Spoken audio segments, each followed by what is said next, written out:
Music, turn on the microphone, and we're live on YouTube. Beautiful stuff. Let's see what happens. So far a green pop out of the bell with a top wick. And quickly already being bought up on the top wick. Cool stuff. No positions for me. I did leg into a couple of small micros throughout the evening. And I kind of posted up there earlier. My net aggregate price was about 1804. Got down to break even, and then I longed one NASDAQ and then eventually closed them both out. So I'm barely in profit after an overnight sesh. 18112 here. We've got Apple with a very large red candle. We got Nvidia that had a red candle. That's bottom wicking. NASDAQ is going up, 18123. And yeah, so far green candles across the board. Let's see. We do have liquidity up to 5126. NASDAQ has, let's see, 18200 up top. Amazon big green, nice. The Dow is going crazy. Huge green candles on the old Dow. Blasting out of the top. Apple is still getting smoked. Huge red candles on Apple to come down to their pre-market low levels. NASDAQ still no selling in sight. So good stuff. Good stuff. What do we got on the old YouTube today? What's up, peeps? How you doing?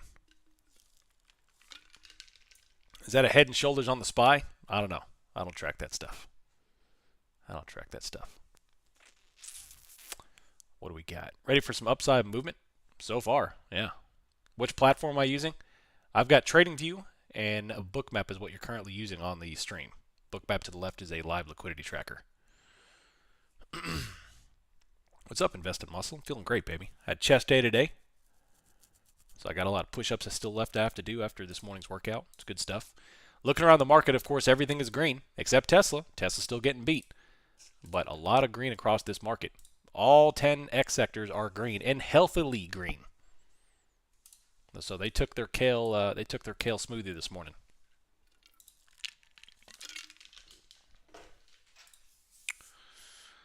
Let's see what we have in terms of catalyst today. Of course, the obvious J-Powell's testimony, which is at 10 o'clock.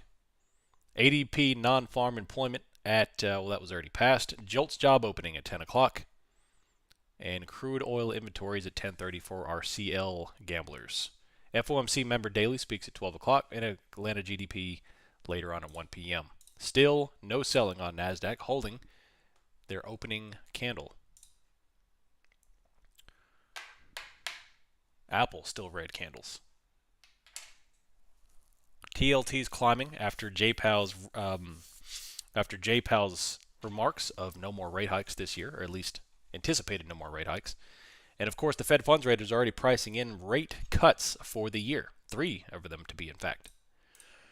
So, interesting stuff. Took that personally. I love it. I love it.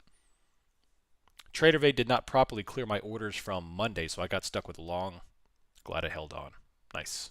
Let's go, big chest day. Yep, today I did not do flat bench. I did decline bench. Have to develop the whole pec.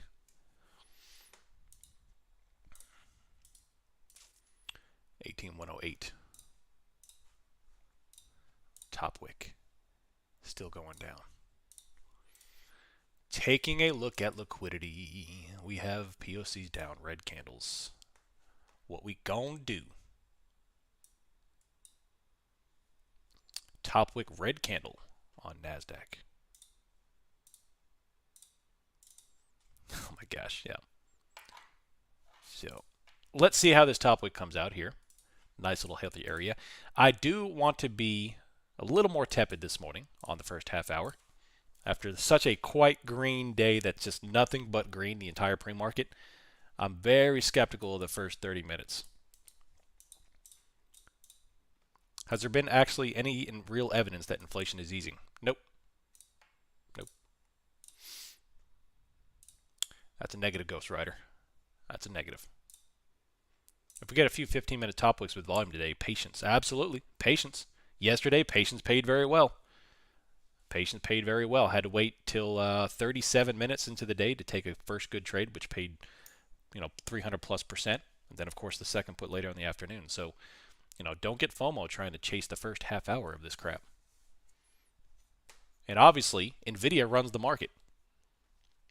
So what NVIDIA does, the market's going to do today. Right now, they are in the lead. They are the lead horse. Bottom wick back up. Taco Bell is still too expensive. Yep. I honestly, in all seriousness, I honestly feel for my kids and everyone else's kids too, because like right now, it's far too expensive to live. I'm surprised that when you walk outside your house, there's just not a government assigned employee sitting on your driveway with his hand out. Say, I'm sorry, sir, you left your house. Pay. That's pretty much what it is.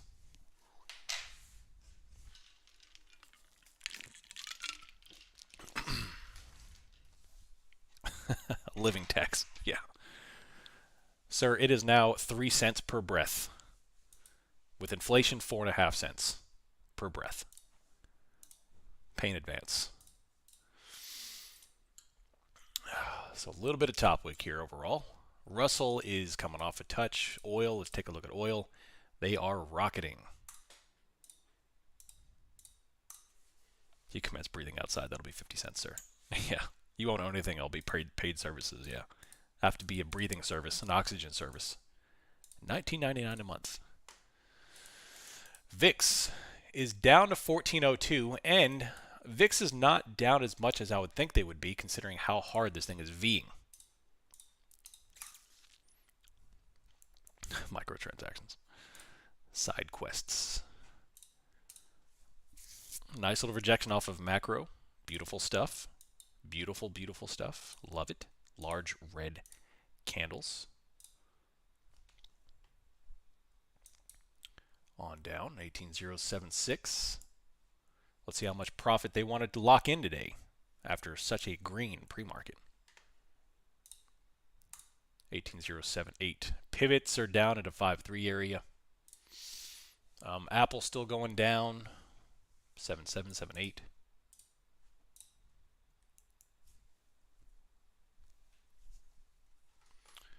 CBD is back. They dumped it back over from what, about 1,000 or so to about break even, 92.11. Nothing crazy. Filling another iceberg. Good short if this can close red. Yeah, it's a big ol' if. That's a big ol' if. It's already bottom wicking. We'll see if they can get it down there. Yeah, so if they can close it, which it's likely not, I'd look for maybe 1850, 050. But yeah, they're hammering it. See what they can do though. I'm gonna be very patient. Perrier, I remember that. That was a great scene. That's a great scene. NVIDIA just hammered their red back up to the high of the day. Apple is still feeling the pressure. Microsoft is still feeling the pressure. YM is dumping. Russell's dumping. Large red candles on everyone. XLF is getting smoked. The only one is kind of just doing their thing. And of course, NVIDIA. 511. A little bit of pressure. A little bit of pressure.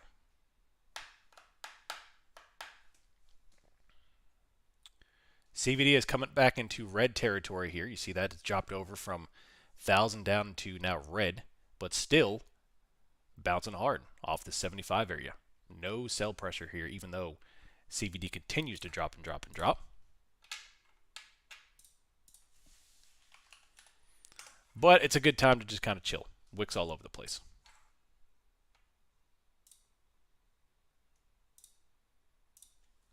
Bottom wick back up.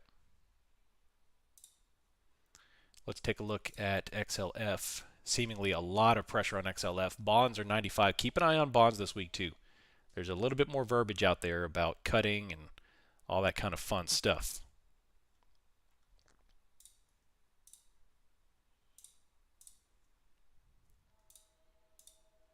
And the train is blowing its horn.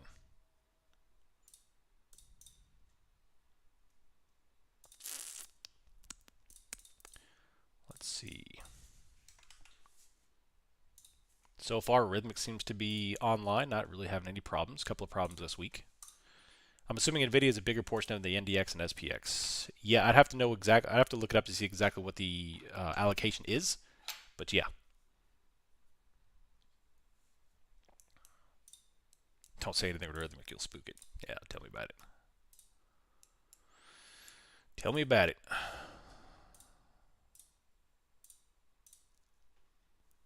What software are you using to check market sentiment throughout the day? I personally use a well-built watch list on TradingView to track basically with the flow of the market. I've got a couple of different charts that are, strategically set up to allow me to gauge when the market-wide sentiment is shifting.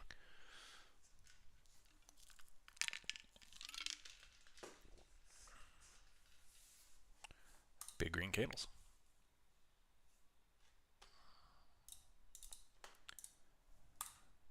Let's take a look at Apple, see if they can run this baby up. At the moment, no trades for me at the moment. Could you share your watch list? Certainly. Certainly I can. Copy list and posting. There you go. You're welcome. Haven't updated in about a week, so there could be some reallocations I need to do, so just FYI.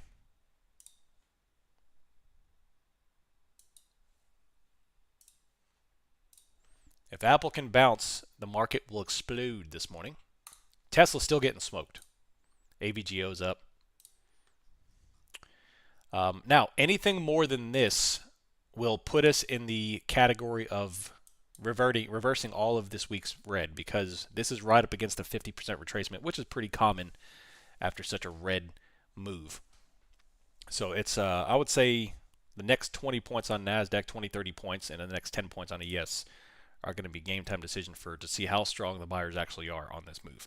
Obviously, they've responded very well. They did their job, but they're right back up at the 50% retracement. So, interesting times. Apple just put a new low in. NVIDIA just put a new high in.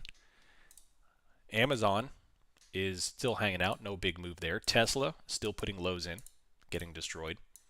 XLF is still selling off. Large red sweeping candles on XLF hanging out in the 40 range, which is right up against into all-time highs.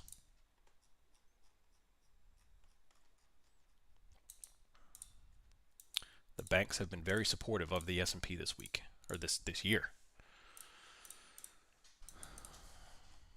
5 minutes, go to the 15-minute. Wiki, wiki, wiki. Yep, we have data here in 15 minutes, give or take. No rush at all to get into a trade. No rush at all.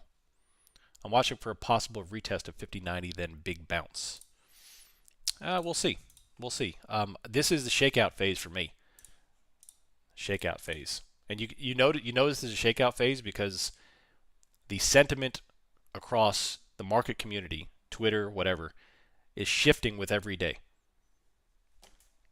Even right now, everyone is already back to being super bullish after yesterday. Everyone was super bearish. It's flipping back and forth. The market sentiment gauge. So it's, and not to mention, if you go look at the daily chart for NASDAQ, there's a lot of selling on this chart, even though obviously the bulls are winning, definitely. But there's a whole bunch of selling, a whole bunch of volume spikes.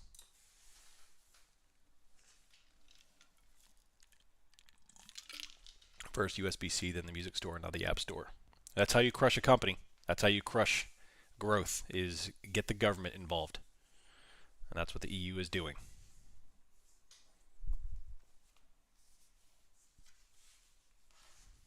$18,100. Large red is bottom wicket on Apple. Meta's came back online, so of course they're rocketing. Just went over your watch list. Mine is identical, except I've added JP Morgan to my watch list after AVGO, even though it's not that high on the holding list. Yeah, I had JP Morgan. I reduced it out to get AVGO and move up NVIDIA. But it's not a bad idea to watch it, especially with with them rocketing to all-time highs and doing what they did the past 3 months.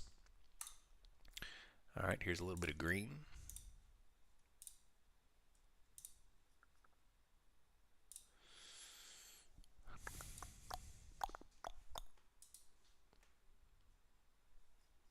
take a look.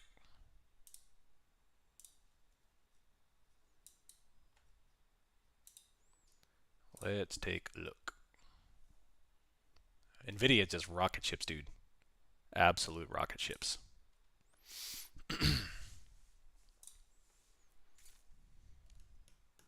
So far, front running outside the money lottos with 0 DD calls and puts for the next 6 weeks on 5 tradings lead to overall total loss of 360, total gain of 300 for net gain of negative 60. I do not recommend, but it's a fun, low stress experiment. Outside the money lottos, 0 DD calls and puts. You talking about like a straddle or just like one or the two? Because or just one or the other.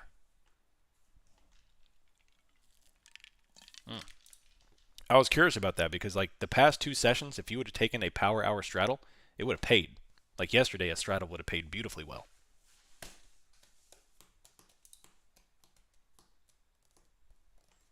Large top wick, Apple's going down.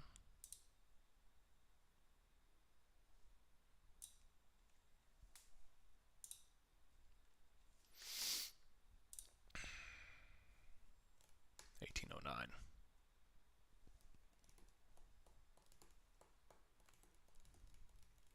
What's up, Pastor? How you doing, buddy? The $300 made from the trade up day on a $20 lotto. Nice. Very cool. Yeah, it's a fun little experiment. 18082 coming off. Apple's going down. NVIDIA small top wick, but overall we're just kind of pinging back and forth in the range the first 30 minutes. Looking at liquidity, we've got 51.25 and down to 59.2. But overarching is upside today. Yesterday was heavily skewed to the downside. Today is upside. 51.25, 51.75. However, no movement currently.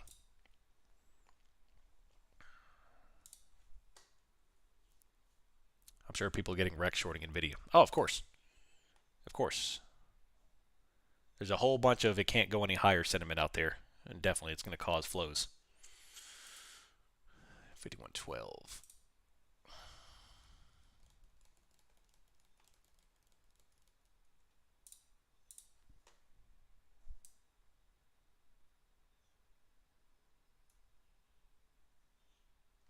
Nice little red.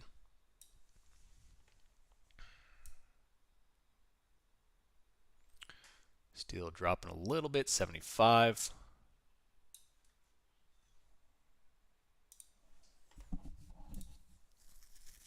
I'll definitely be more strategic straddles when the time comes for appropriate circumstances. Yeah, so if you can identify these late day moves with either through bookmap or some other obstacle or tool, yeah, late day straddle would be worth it. If you could put on a couple $100 late day, especially if you've made a bunch of money that day, and pick the right day, man, you can make a lot of money. At least out of a very little bit amount of money. Wish I would have done that yesterday. VIX is back up 14.15. So nice rejection at the 50% retracement, right on top of the 50% retracement for NASDAQ from this big red move.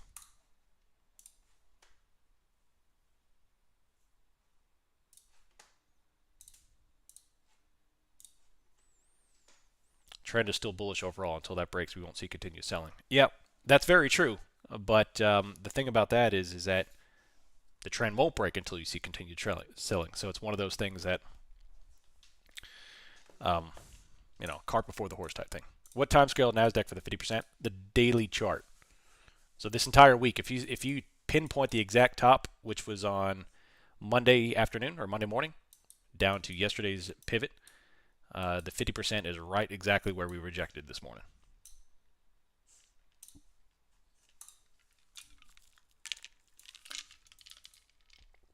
Red candles. Apple's still selling off. NASDAQ's not going anywhere. ES is not going anywhere. So, yeah. Patience, baby. Patience.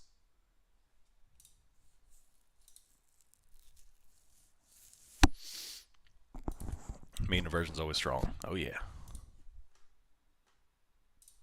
VIX is still climbing here, 14.14.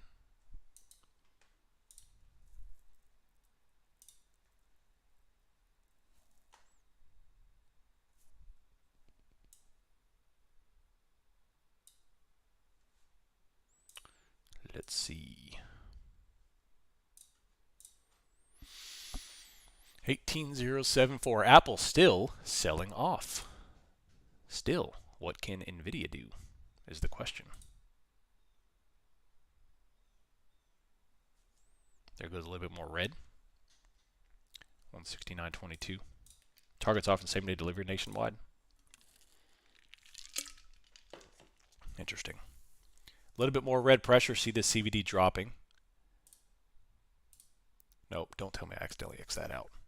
No, keep. Okay. ES down to 51.11 here still.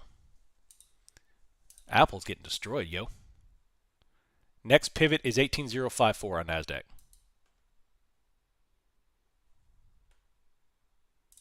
Let's see what they can do. 5112.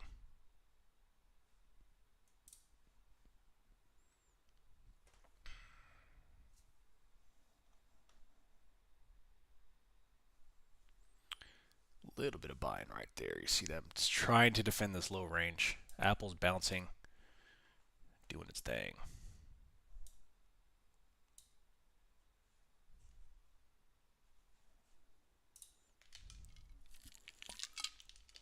My wife told me about that before the market. I'm scared. What's up, Damien? Good morning. Let's have a fantastic day. If you are someone who is trading multiple accounts on a prop firm, I would encourage you to read what Paul posted this morning. He's got a little guide, not how to trade, but how to manage your accounts. That are a great write-up. So fantastic, very well thought out, very risk mitigated, and a smart way to do it. So I pinned it in the stream and discussion channel. Give it a download and read it. I recommend it. I put my stamp of approval on it. It's not for jabronis, I'll tell you. So if you are a jabroni, it's going to trigger you. Because you're going to be like, man, I've got to gamble. I have to pull out my money right now. So just caution. Viewer discretion is advised. Bottom wick.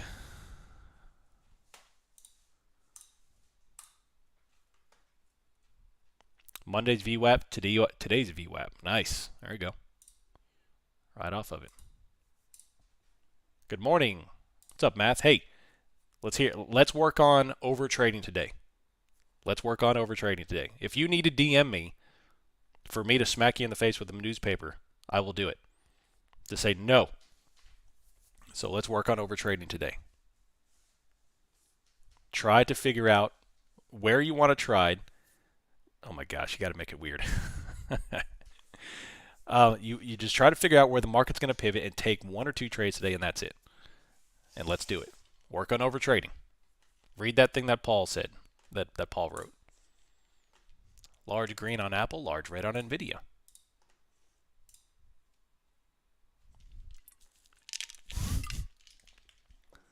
Oh my gosh.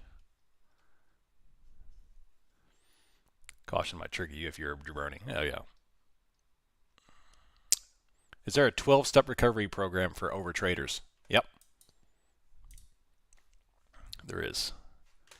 Still some red here, 18059. What news is on deck? We have got, I forgot, Jolts. Jolts job opening top of the hour, and Fed Chair Powell starts to testify at 10 o'clock. What's wrong with Goog? What's wrong with everything is that everything is rotating out and into NVIDIA. NVIDIA is not being run by fundamentals. Although, don't get me wrong, NVIDIA has a lot of promise. They've done, their sales are phenomenal. They're taking advantage of AI. Yes, but NVIDIA is not being run by fundamentals right now. NVIDIA has been running by mania, by euphoria, by everything rotating out and dumping into NVIDIA because all it does is go up. Because that's what the market is nowadays. So that's what they're doing. Why do you think Apple's getting smoked every day? And Google, even Microsoft is not catching up. Yeah, I've heard that a lot. I've read that a lot. Obviously, I didn't trade that in that time. I was watching Rugrats and Doug. Hey, Doug. But looking at the charts and reading, it looks a lot like Cisco, where every day was just absolute skyrockets.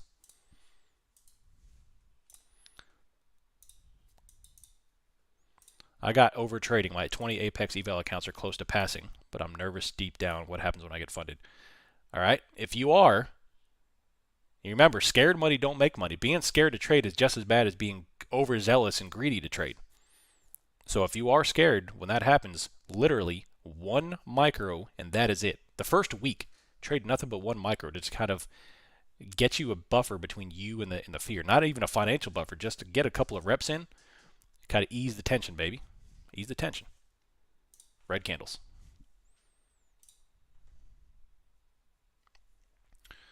18056 is dropping here. This is a nice little move. Nice little move here. 057.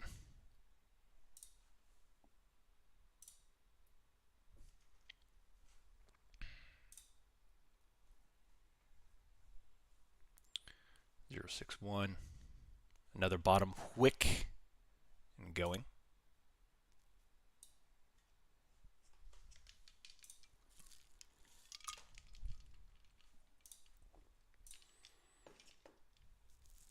Was that pin measure from chaos or agnostic?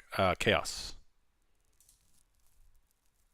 I mean, agnostic as well. I mean, that's also fantastic advice. So both of those, read them. Both of them are successful with props.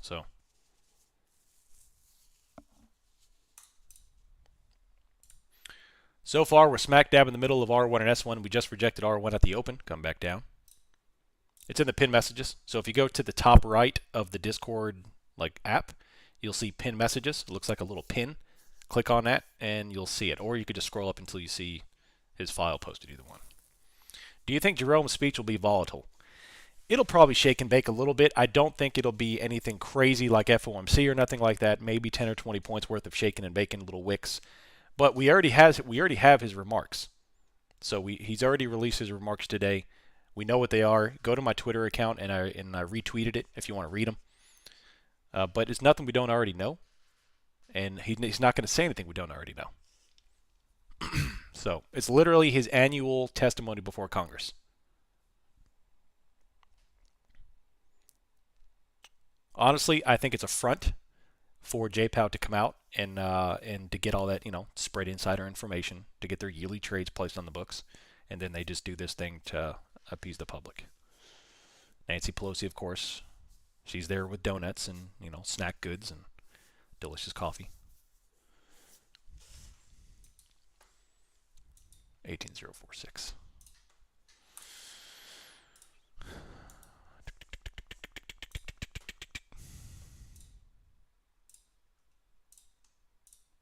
And this thing is still dropping down.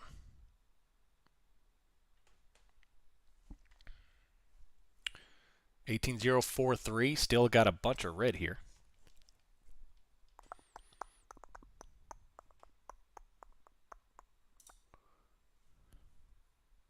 $18,048.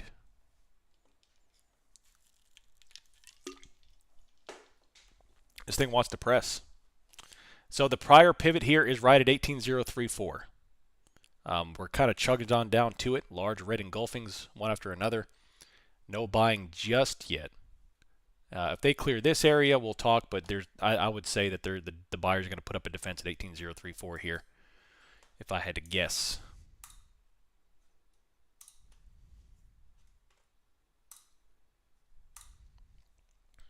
Apple's dropping. Nvidia's still dropping. Still a little pressure. Looking for any kind of signs of buying for anything, but still being patient. Still flowing down. Watch out for 18034. Right here.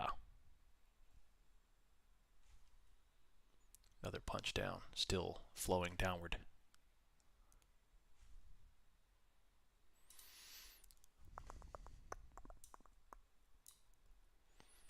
FYI, data in 10 seconds.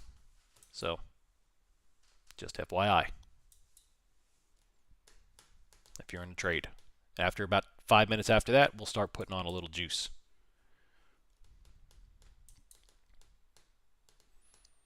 Let's see. A little bit of red so far. Still dropping.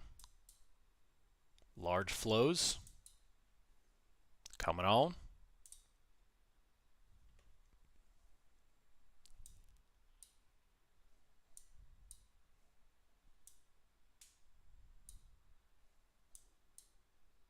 Let's see.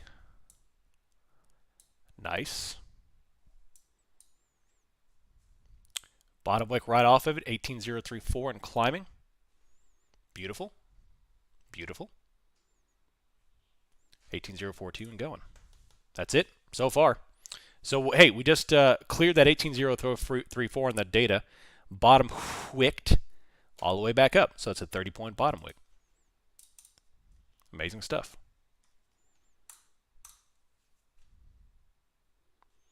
Nice, David. Yeah, well done. So now that we've got kind of like a morning setup here, I plot the highs and the lows. I get things rolling. Unfortunately, macro levels are freaking gabagool this morning. Get that Sangich, and we'll start playing them. After a year of mooching, you got me. I joined Tier 1 membership. Welcome, welcome, Uber. I'm glad you got a year of mooching. So glad to be a part of the community on Discord. Ooh, clown. Jeez Louise, nice name. But hey, I'm glad to have you, man. I'm glad to have you. I appreciate you joining the community, and of course, it's a huge compliment to join, especially after a year free. So I appreciate that. Thank you. I traded options for a year or so with a stressful roller coaster. Now trading futures is like eating pie in the sky, so less stressful to manage. Yeah, there you go. I've gotten dozens of payouts, and I'm still nervous to trade a PA. It doesn't go away with me. Nice. Yeah, that's completely normal. Completely normal. So yeah, if you are looking, Uber will be in the stream discussion channel. Somebody's saying sandwich. I guess I need to log into my Rhythmic, huh? All right. I'm not even looking at the Jilts job data. Someone post it for me. Who's got the Jilts jobs?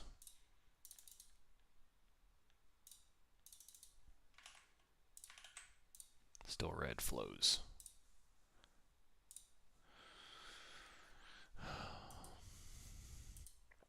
Is this going to be a reversal, Roni? I went back and looked in my technical analysis this morning with my little coffee, which, by the way, I've used half a tablespoon of honey like local honey to sweeten my coffee. Fantastic. Highly recommend it. So I've been looking through my technical analysis, and there have been several instances where, almost every instance, in fact, where we have a large red candle. It bottom wicks, just like yesterday, mean reversion, and then continues selling off the following afternoon. So that's an interesting concept if that were to occur.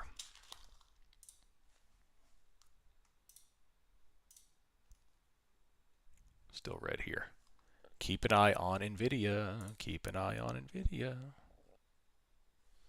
18024 still pressing.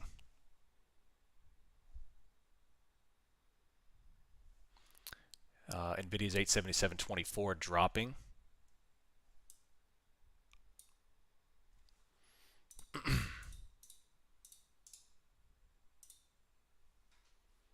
$18,012.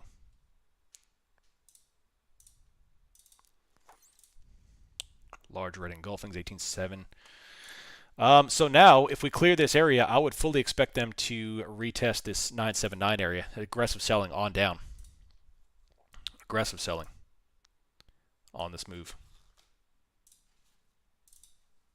Wait till you get your own honey. Yeah, I can't wait. It's going to be fun. So 1343 just traded. I added, by the way, I added a new indicator this morning, the large lot tracker. So we just had 1343 sell come on. And it looks like we going to drop. Looks like we going to drop. Still going. Large moves here. Large selling coming in. 995.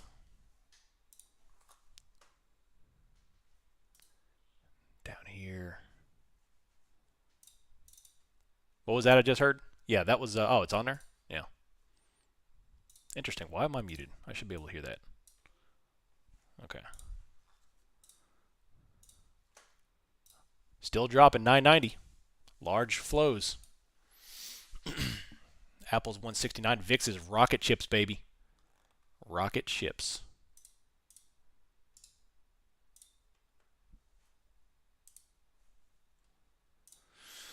I always have to remind myself of how wrong I am at times when things get right, like today.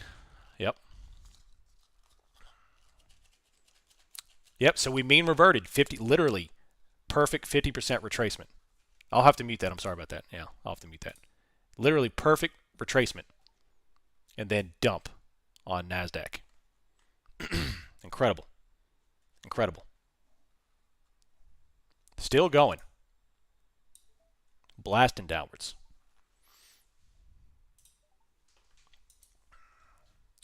$18,985 have not held nearly long enough. Nearly long enough. If any of you wants to watch, yeah, I'm good. I don't want to listen to that diarrhea of the mouth.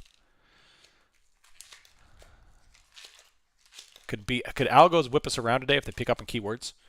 I would assume maybe. Yeah, definitely. Definitely. Still coming off here. Top wicking. NASDAQ is about to destroy all of the overnight green.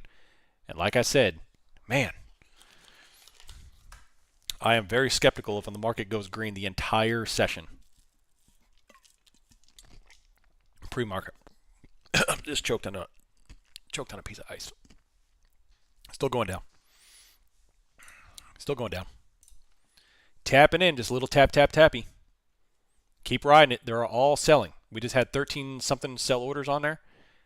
And ES is still coming down. We've got 50.92. And we are coming up into the overnight chop before we launched at European Open. Right here. Complete mean reversion. Amazing. Amazing. Still going down. Big red candles. I'm just riding this thing down.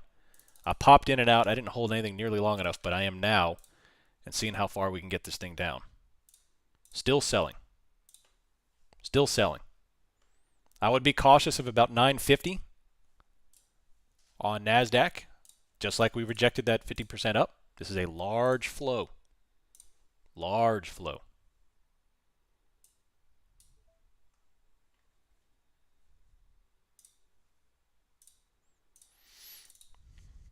Incredible. Let's go to the 15-minute. Obviously, all red engulfings. We are approaching yesterday morning's low is 950. Yesterday morning's low is 17,950.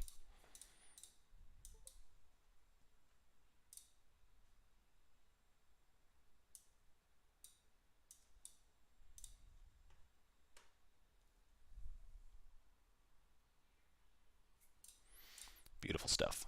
5-minute hammer so far.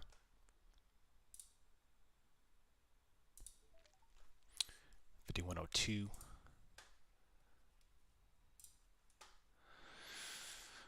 $9.90. Good stuff, man. Good stuff. Apple's bouncing just a touch.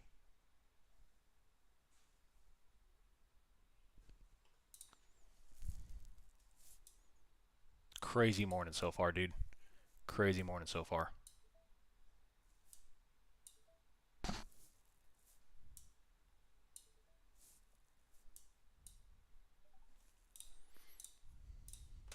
NVIDIA hammer? Yeah.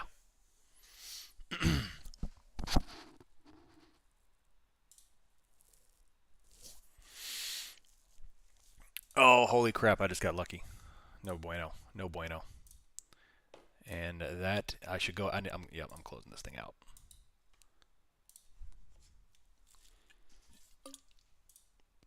Man, you got to be careful with these trade replicators, dude. Got to be careful with these trade replicators. $4,500 on NVIDIA. I'm going to call it a day. What's up, LeVar? Thank you, buddy.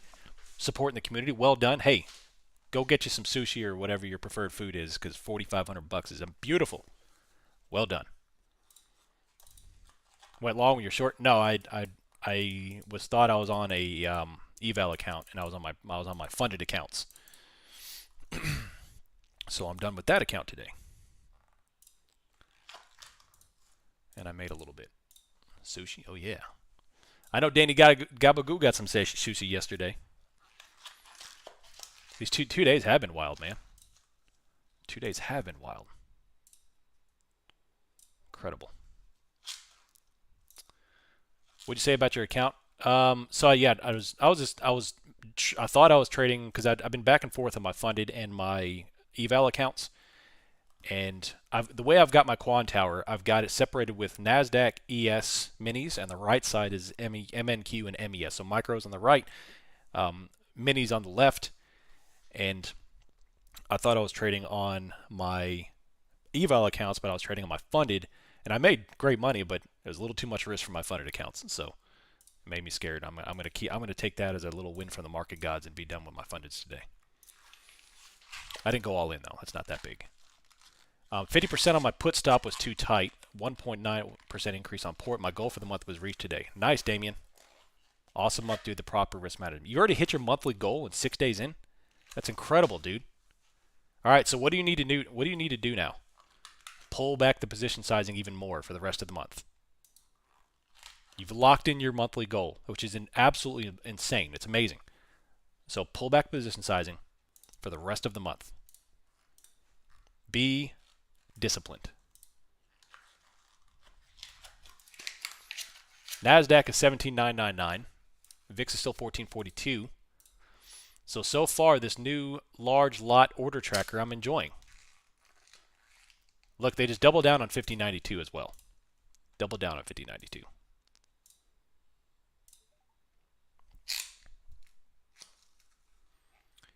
$51.05. NASDAQ has got 18,006. Took my comment a few weeks ago to heart. Time to make $1 million. It's awesome. Yeah, buddy. Microsoft is just getting zero love. Yeah, neither is Apple. Nvidia reversed all their gains.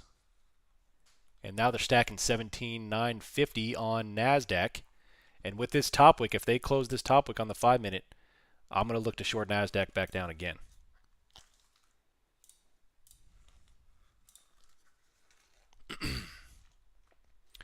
Down to, what's this right here, 982. Beat down City. Well, 50% retracement. Get everyone nice and bullish. Get everyone nice and bullish. The sentiment flips so aggressively these days. And down we go. Down we go. There it is. Going. There's that top wick. I need, what, 2 minutes? It looks like it's going to fail, though. Come on, give me another big sell order. Give me another Skynet sell order over here. I need Skynet to tell me. I have 500, David. I've got to sit to 500. Good question. Good question. 985. Dump it. 83, 82. Apple's coming down. Nvidia's coming down. Watch this 5-minute candle do its thing.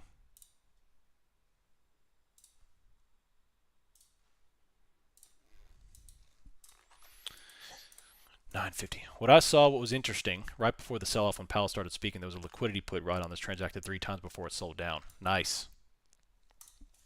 Yeah.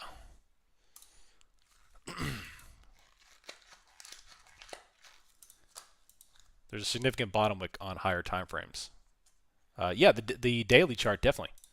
Definitely, but we're in the process of filling that back down. What's up, Corey? I appreciate that, buddy. Supporting the community as usual, man. Thank you very much. Hanging out with us, learning from us. We have CVD on NASDAQ down to 2,700 negative. We have ES is 6,100, and they're doubling down on 5092 and 5090.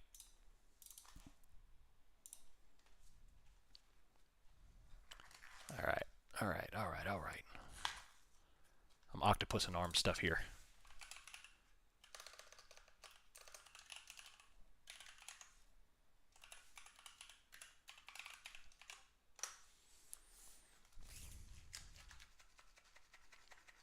A lot of times, bottom wicks and higher time frames is an H pattern on smaller. 51. Took that off. Haven't even looked at the options data today. Give a few potatoes. A few potatoes.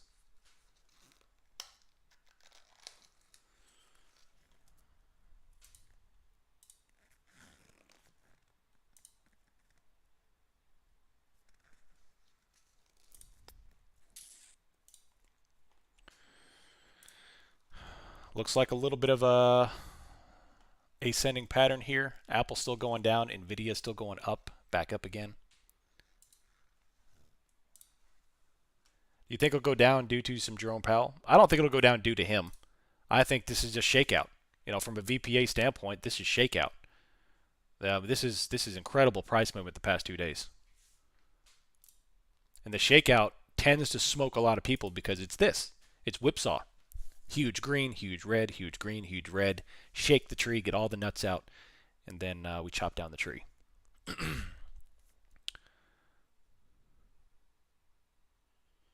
See, strike.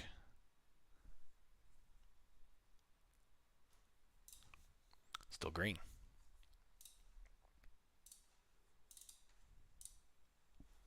What? What's up? George Washington, the cherry tree. Wow.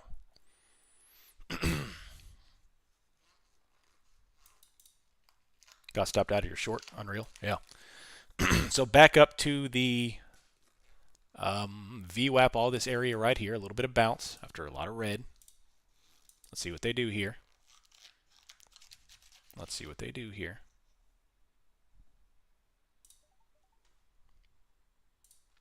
$18,028,029.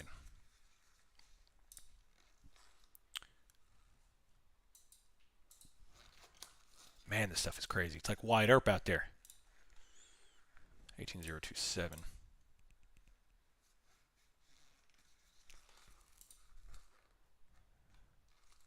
You got 1800.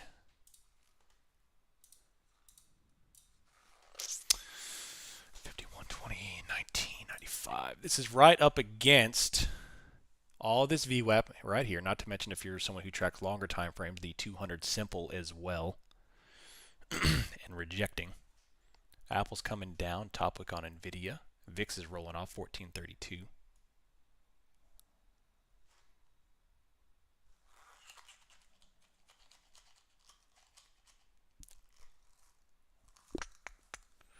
Great day, man. What a day. What a day. Market data connection lost.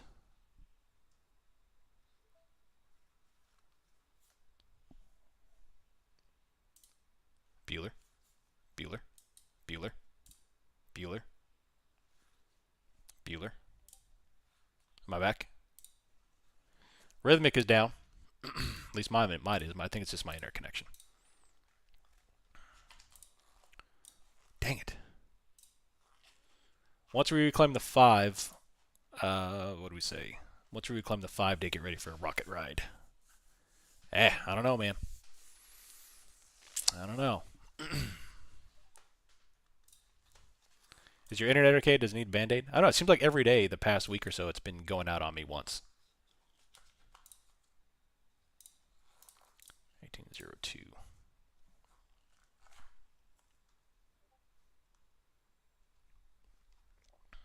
Right here. Top wicking. Right there is your 19. Your CV demos are completely different. I have mine resetting at the market open. A broad Band-Aid. I love it. Naked Trader J with the dad joke. I love it. I love it. It's good stuff. It's good stuff. I might start building into an MNQ position here.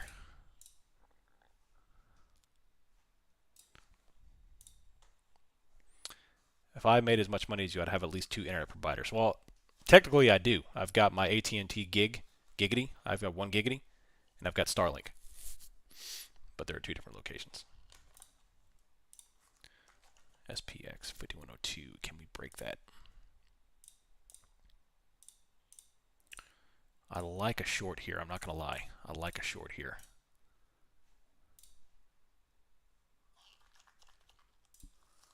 Let's see. 1 location, yeah. Are you using Starlink at home? I am not. That is at the farm. How do I like it? I love it. It's incredible. It was very easy to set up. It's given me 0 trouble, almost no downtime, and 180 megabytes. It's incredible.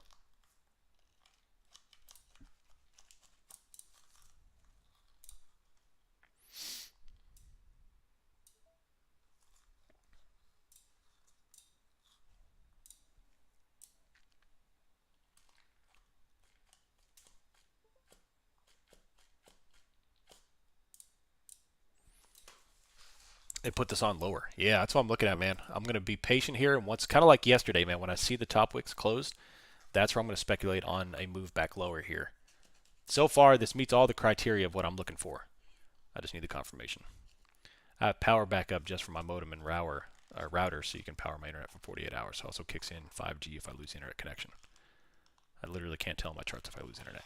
Nice. Nice.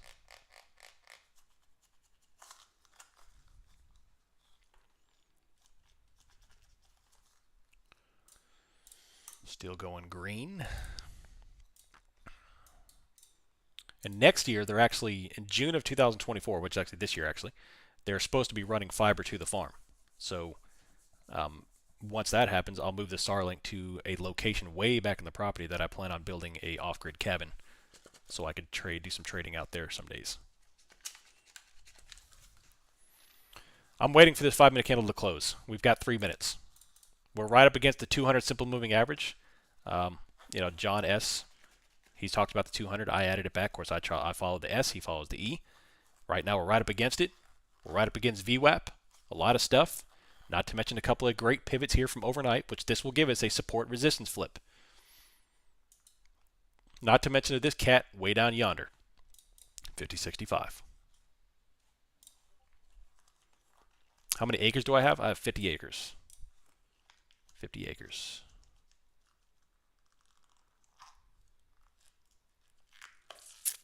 Just to tone down my mooch status. What's up, Hilltop Haven? Thank you. Appreciate that. Thanks for hanging out and, of course, supporting the community. It's okay if you're a mooch, but I appreciate it. Thank you.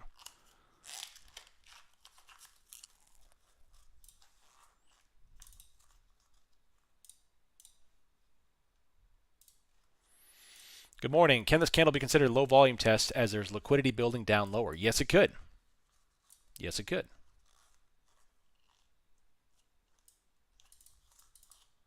Yeah, I need to get all that set up, definitely.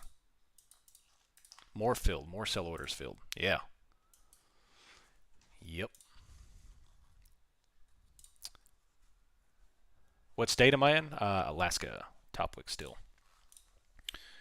I'm looking at 5090 puts on SPX. 5090 puts.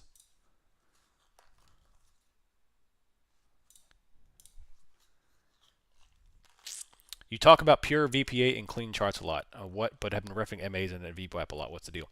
I only add VWAPs. Like yesterday, for example, I turned on my EMAs. I only add those on trend days because they typically pivot off of them on trend days. Other than that, yeah, I'm just looking at VPA and candles. Like right now, for example, I'm looking to take a trade once this 5-minute candle closes to the downside, which it looks like it may here in about 30 seconds. So yeah. Let's get it, baby. 5090s. 5090s. Can I get me another 300%er today?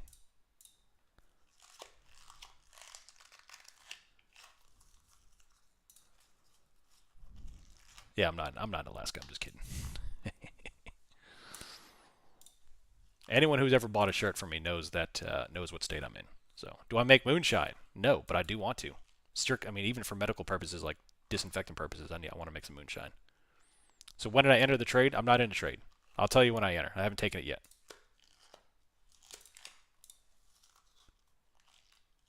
Don't worry about my trade anyway. I'm just trying to talk to the market. I'm liking these top wicks. You and me both, brother. Although I'd love to live in Alaska. I've always wanted to live in Alaska. It took me months to figure out where you live. That's why I was surprised you get a farm up there. Yeah. Not trading related, but I sold out of my Amazon position in a long-term port for 80%, looking at a couple other stocks that are more enticing. Nice, McGurky. 15-minute.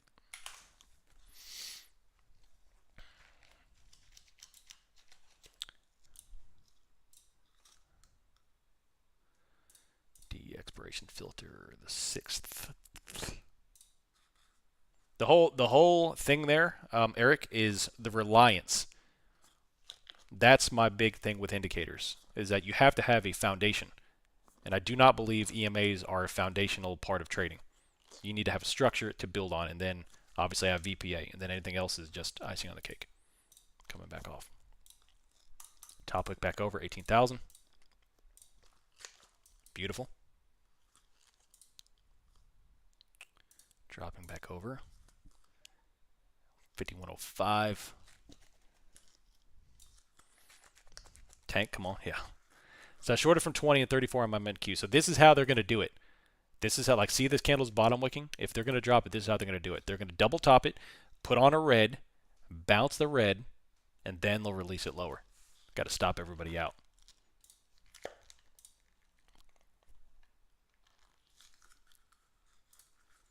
These emotions today. I'm telling you, man, patience, baby. Patience.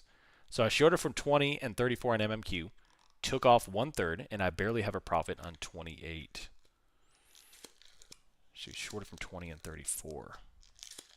You stop me out with the stupid green. That's okay.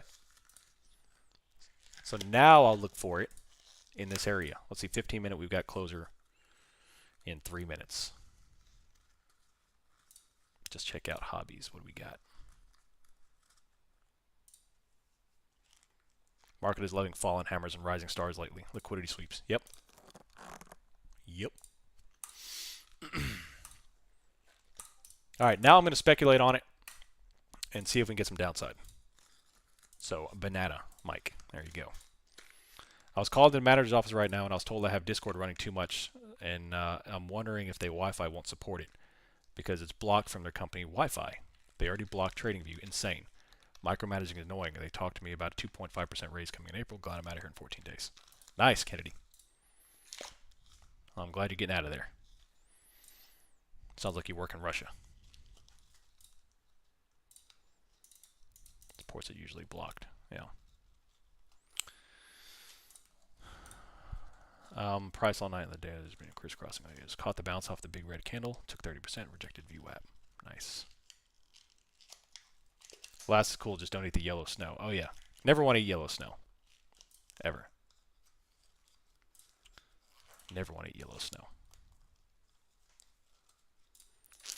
Let's see.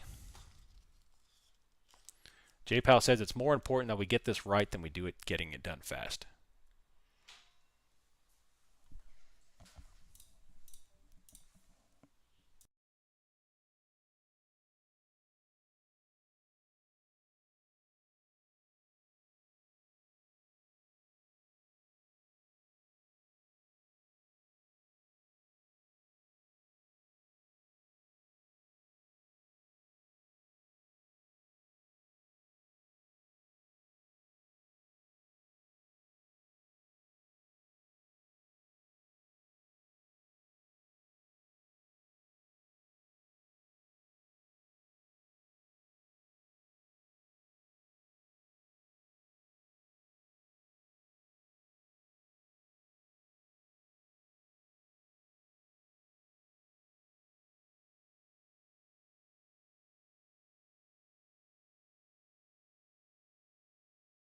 I am back. What do we got? What do we got? What do we got? What do we got? Caught the bounce. And price all night and days has been crisscrossing like it's basically useless. Yeah, definitely. Yep. I want to short it, but I can't while NVIDIA is climbing. Yeah. Yep. I just dumped to a micro MNQ short at 2.9, bidding my time, 10-point stop. Nice. Nice. We'll see what we can do here. We'll see what we can do here. 18012. SPY still got a little red.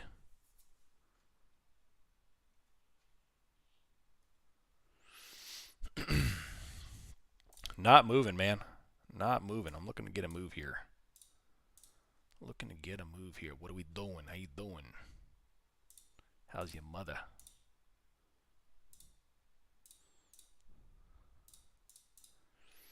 $18,008 SPY still tiptoeing. Man, I hate wicks.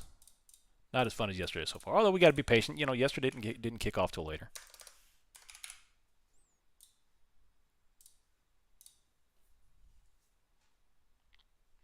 So frustrating. I closed my MES trade and I'm thankful for that, but I wish I could have been quicker on the closeout of the MNQ. We'll just set those stops. Set them in smart places too. SPX looks heavy, but that doesn't dictate MNQ. Man, that is another bottom wick. Dang it. Let's see, NASDAQ. 50, 18037, 17987. They're putting on an ascending wedge, but wicking all over. Top wicks and bottom wick galore. Nasty. 15-minute here is 1 minute old. 1809. ES is still trudging along at 509.30. 0 DTE expiration on March 6th. It's 508. All right there. Oil's going nuts. Yeah, they are. They're up 2.4%. Rocket ships, dude. That's the way you need to be trading right now. Not this crap.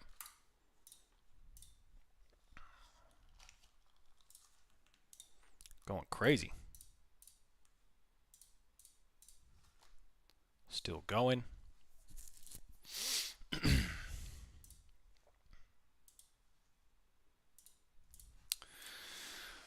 Oh man, Apple bottom wicking, Nvidia. It's weird because I'm watching, like, whenever Apple puts on a red, Nvidia puts on a green, and vice versa. When Nvidia gets green, Apple goes red.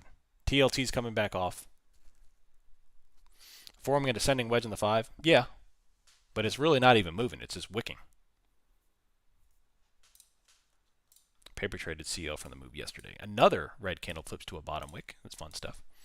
Liquidity lot. I don't have any big liquidity orders hitting just yet. New level of panic. Managing a trade in here in the garbage truck, realizing you didn't put the trash can out. Yeah, I've done that before. I've had to mute the stream before to run out there and get the trash can out there.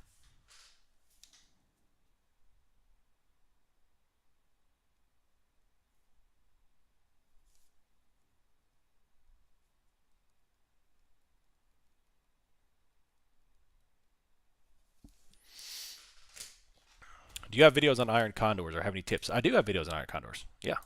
Some credit spreads, PCSs, that kind of thing. All good stuff. I'll get the links for you.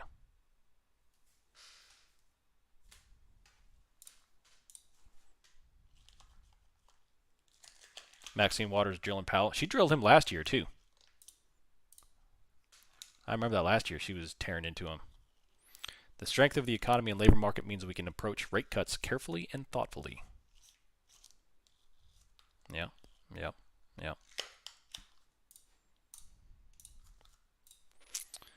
We got a little green, 18033. Apple is rocket ships right now.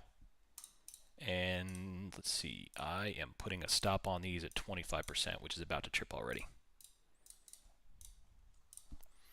1804. ES is coming up into 1515. And I'm out. Closed. Yeah, it's crazy, man. Bottom wick galores. Fake out city. Fake out city. All right. 5112.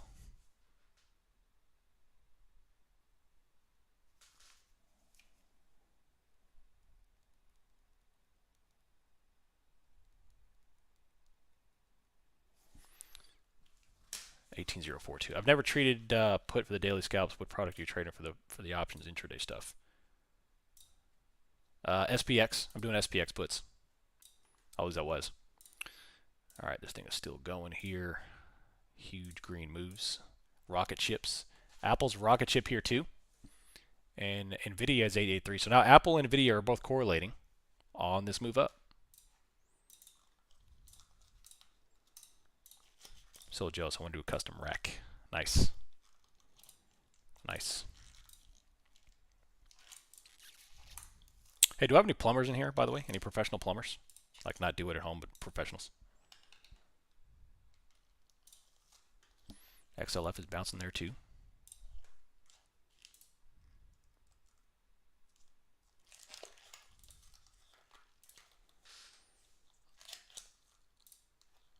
I'm a plumber.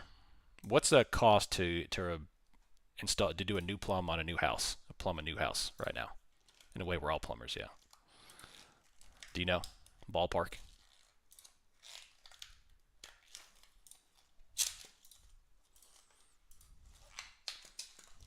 Microsoft. Nvidia is launching. Apple is going green, big time.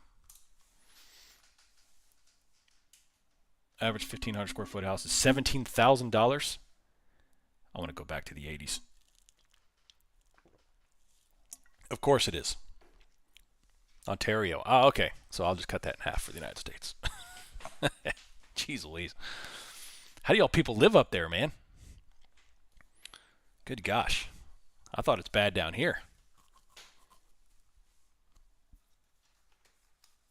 Jeez Louise.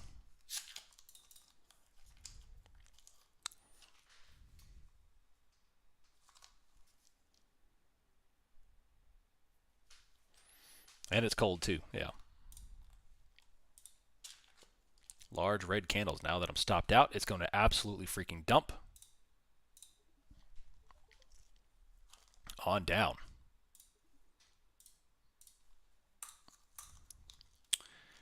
Really depends on how your house is set up per beam, etc. on a replumb, but it isn't cheap. Not a replumb, I just had an order come across. Not a replumb, but a new house. Like a new house build.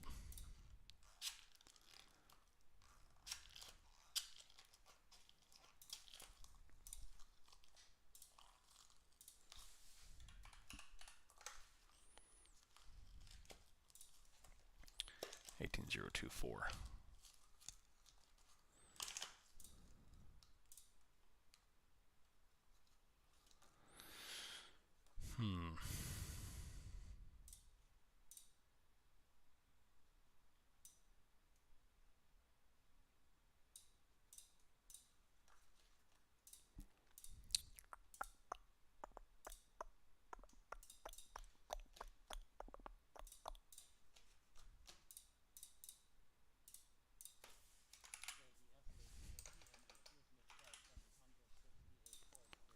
Large lot sell on yes.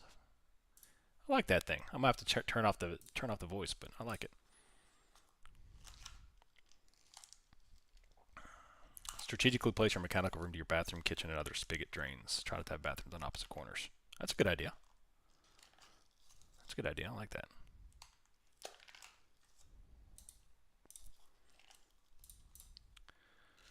Large volume bottom wick on the 15-minute doesn't give you a long bias. It does now, yeah. Although it's not a bottom wick per se. It's just you're talking about on the 30-minute. Yeah, yeah. But the first half hour like that, that's always whipsaw. But yeah, we just filled an iceberg and 780 orders. What's up, Damien? Have a good rest of the day, buddy. Well done today, dude. Keep it up. Keep it up. I couldn't tell where it was coming from. Yeah. Yeah. $50 as this thing tanks into the ground now. It's one of those wiki days, man.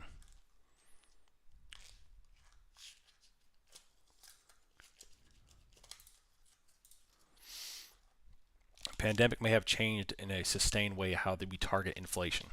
Yeah, I'm sure it has. Meaning, you are going to maintain a high level of inflation for the rest of your life.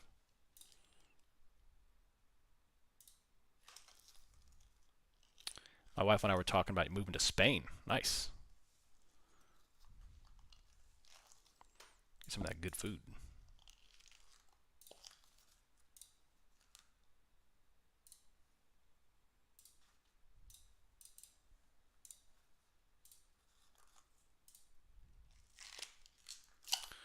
$18,027.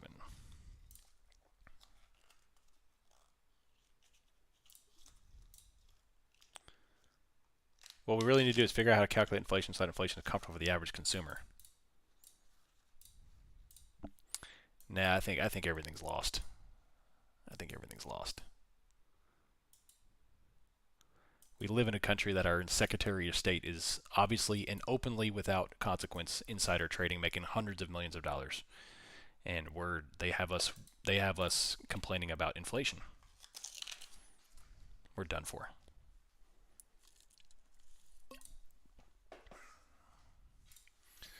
$18,032. Man, this is wicked. Come on. Let's get a move going. Give me something.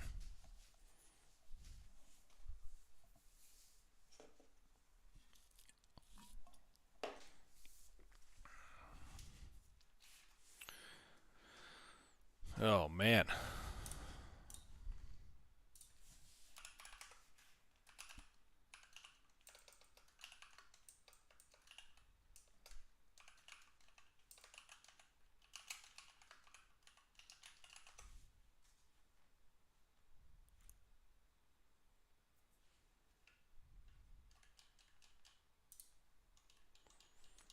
18031.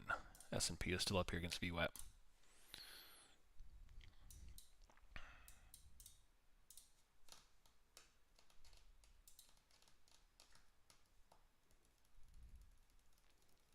I feel like the longer this lasts, the better the setup eventually. Yep, exactly. You're exactly right. No blankets. Is that we have to be patient and wait. Absolutely.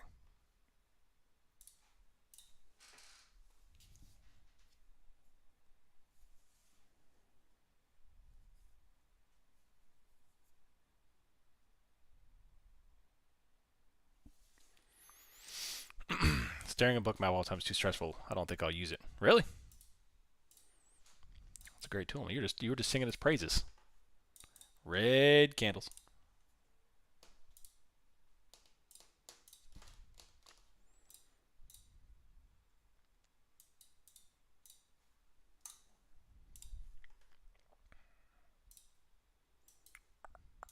I've been looking at it all day. It's time to see the liquidity. That's why I like to zoom out. That's why I like to zoom out.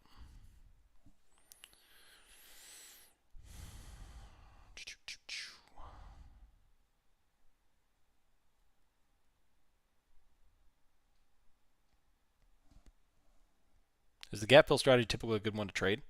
Yeah. Gap fill strategy is good to monitor.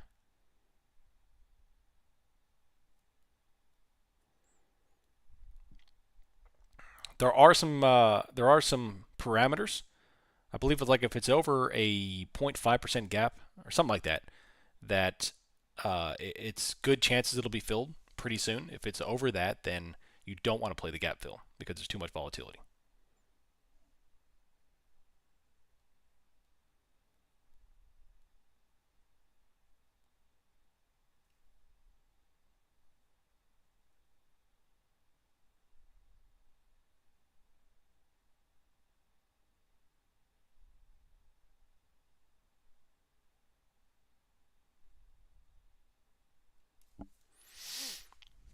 You're welcome. You're welcome. Stop down at MNQ. What happened, Math? Dude, you're overtrading. You're overtrading. I've already seen you take 4 trades that I know of. Just relax. Be patient. Wait for the market to move. The thing is wicking back and forth. Just wait. The market will present an opportunity. Just wait.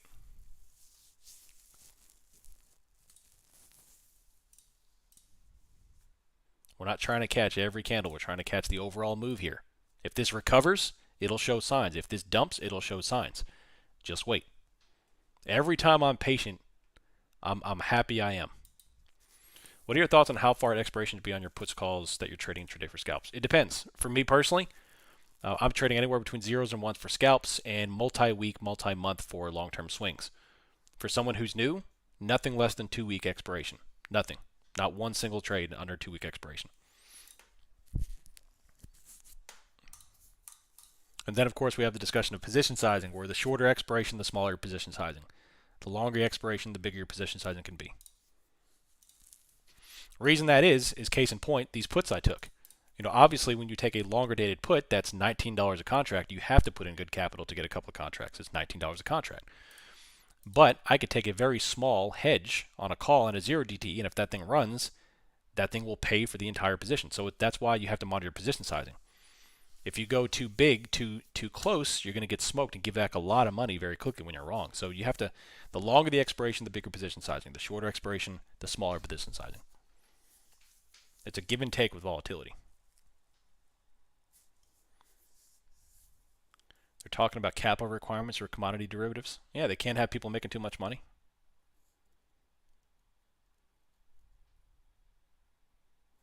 When I reviewed the 28-page February statement of my account, I knew how to reduce my trades. Yep, been there, done that.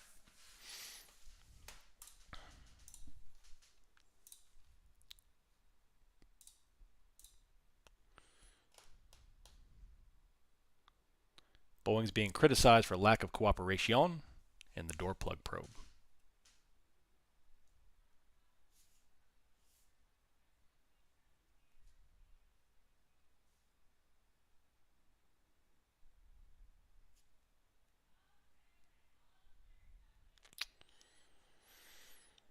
Hmm.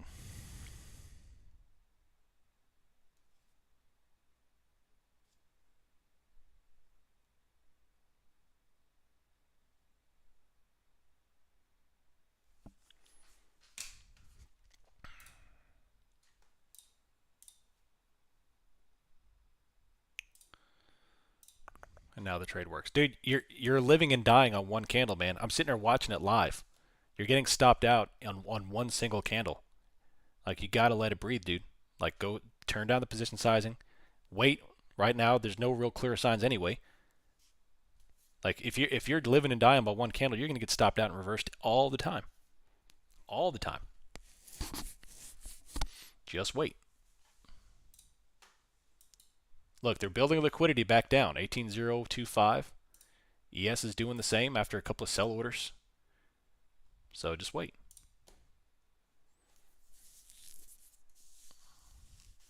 I could always learn more on position sizing strategies. You had mentioned that one of the top 5 items for traders to know. Anything else you want to add? It was good to see a logic, shorter time for shrimp ops, less capital, vice versa. Yeah. So anything with trading, the more risk you take, the less position size you have to have. You have to. That's just a principle. If you take on risk, you have to reduce the money. If you increase the money, you have to reduce the risk. If you're trading stocks, you can go big position sizing. If you're trading long dated options, you do a little bit smaller. If you're trading short dated options, you go very small. Very rarely do I even come close to 1% of my account on a single trade, on a 0 DTE or 1 DTE scalp. Because I know when I'm wrong, it'll minimize my risk, and when I'm right, I make a ton of money because short dated options move a lot. That's the beauty of them. That's why we trade 0 DTE options. Same thing in everything related to trading.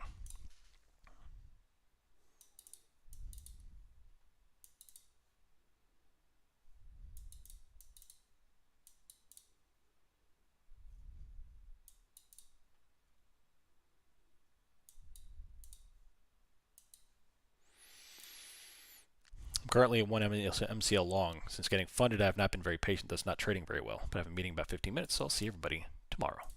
Nice. This turned into a snooze fest. Do you trade with 1% or only risk 1%? I trade with no more than 1% of my account. And then, of course, we talk about stops. It really depends on where my stop is to figure out how much I'm actually risking.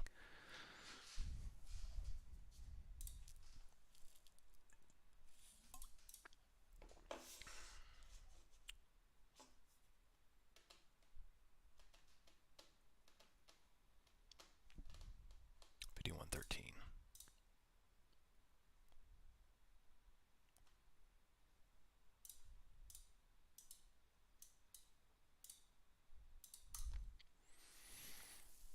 Everyone that gets funded should go down to 1 micro for a week or two. You'll gain back your patience. Oh, yeah, absolutely.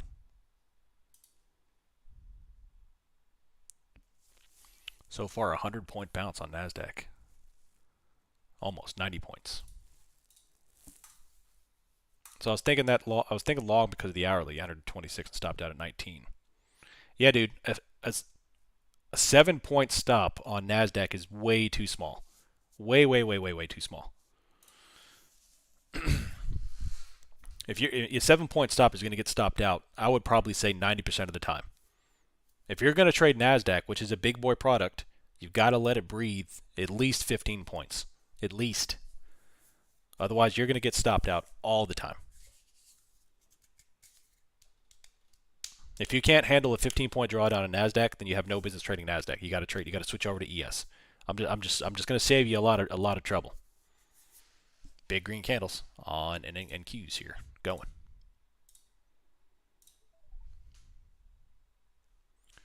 $51.14. Still going. Look at that. Beautiful.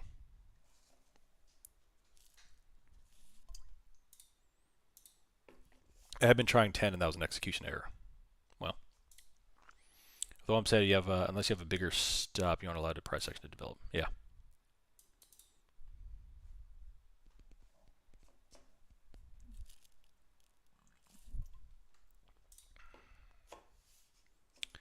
CBD is climbing. Yeah. A little bit green.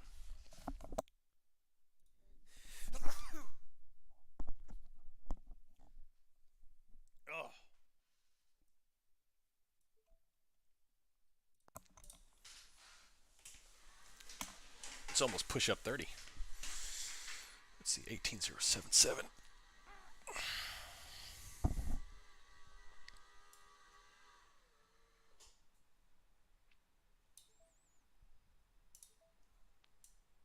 Going.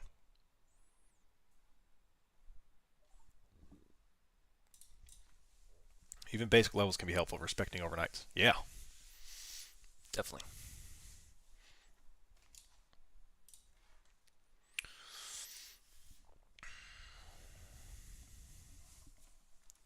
Little top wick. My outside workout today is running in the rain. Nice.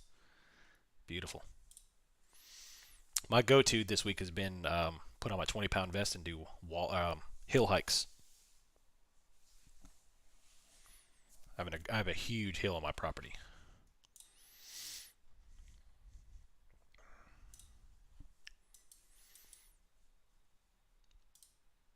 Yesterday I planned on doing day 4 of my 100 reps, but my back went out. Always happens after a workout. Yeah, I feel you. SPY.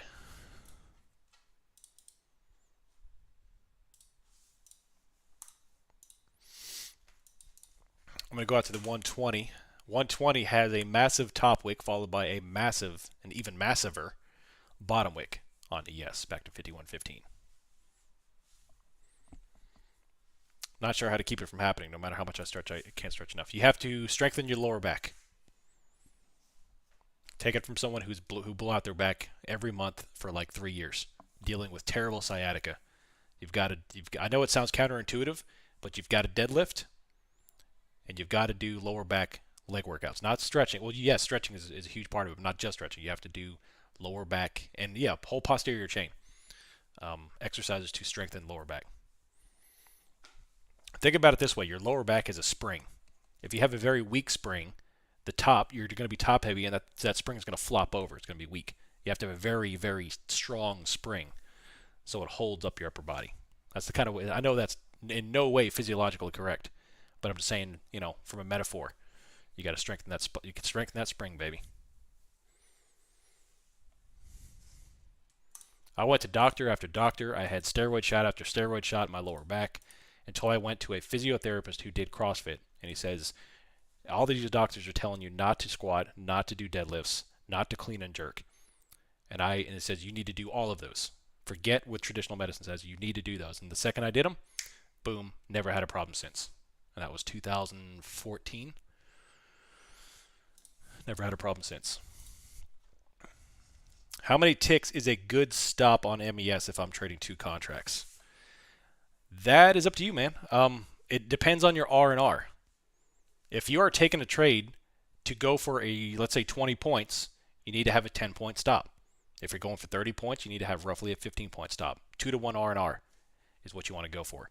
But if you're sitting there literally with your hand on the mouse thinking, oh, there's a bottom wick in, and you don't have a defined target, then you don't know where to set your stop except for I'm scared to lose this much money, so I'm going to set my stop there, which is not a good way to trade. Now, unfortunately, prop firms kind of force you into that hole because of the trailing drawdown until you follow Paul's plan. And a couple of months in, you've got a large buffer. Now you can start trading more reasonably. I get it. Trust me. I get it. But in terms of developing a stop loss, you have to define your reward to define your risk. What's your target upon entry? And then set your stop.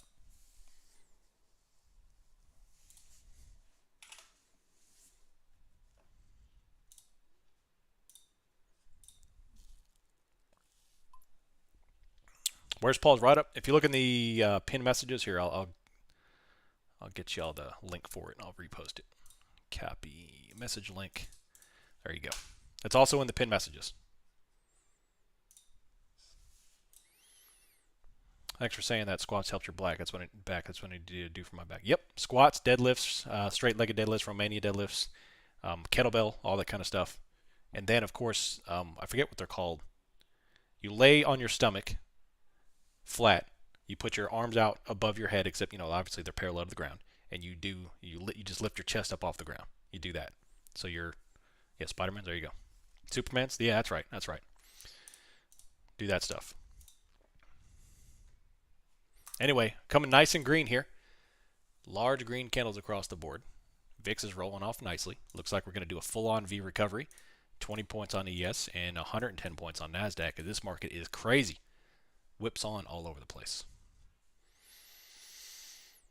I was in a bad car accident in 2016 that broke my ribs, my back in 3 spots, and a ton of other injuries. I do yoga, but deadlifts, squat, core is the answer. I have to go insanely slow and still overweight. It took me 4 years to be able to bend down and tie my shoes, but I'm still mobile. And insanely less pain because of strength. I love it, dude. I love it. Well, you did your work, man.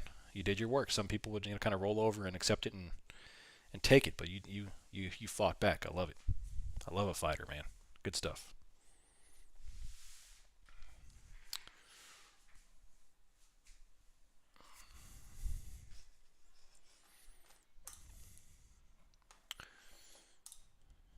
I love good stuff.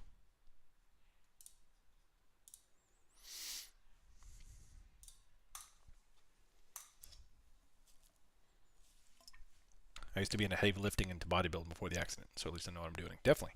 Yeah, you got a good baseline.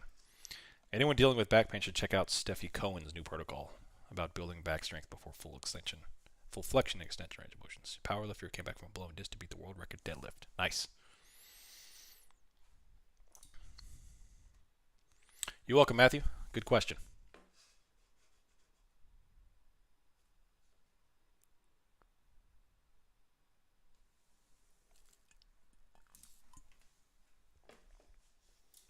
I believe that fighting is what makes us human. Fight against the dying of the light. I 100% agree with that. But in this culture, you're not allowed to show any kind of anger. You're not allowed to show any aggression. Not allowed to fight. Not allowed to show violence. You have to be docile. And what's that word I'm looking for?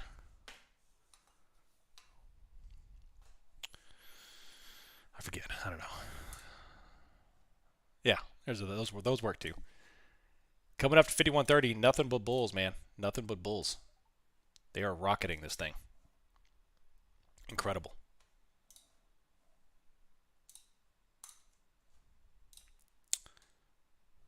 Incredible. 5118.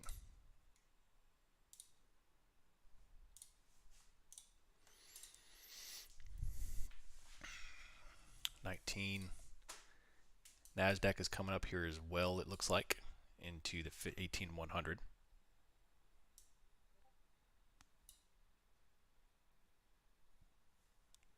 What's Paul's handle in Discord? Can I find the write-up? I just posted the link up above. There you go.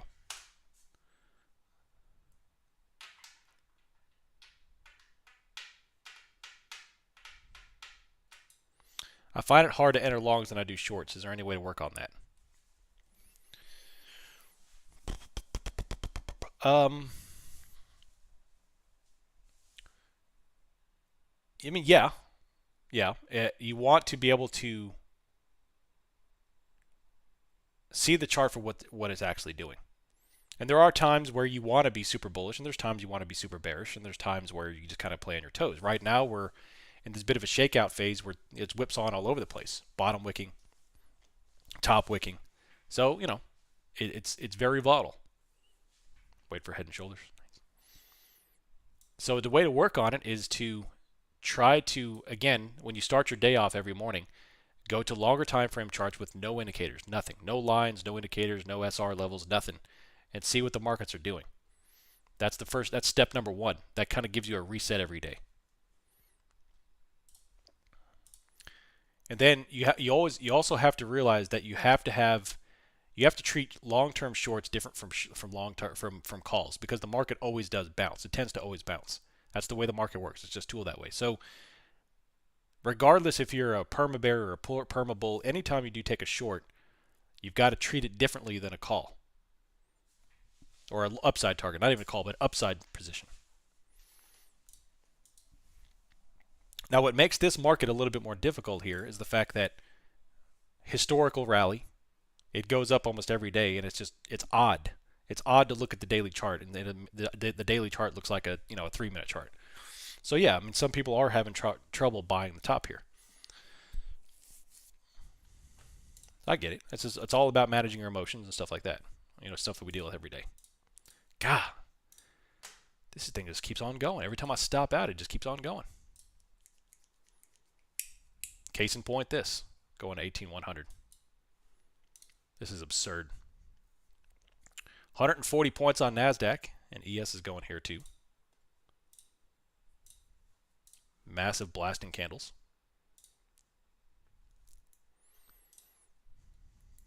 I've had to log into my Rhythmic like 6 times today. It's quite annoying.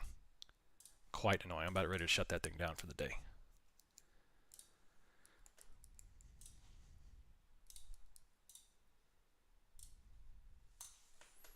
Bought 2 MQ, walked away. There you go.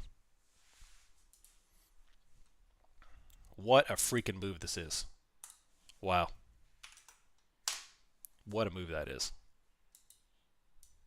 60-minute. 30-minute.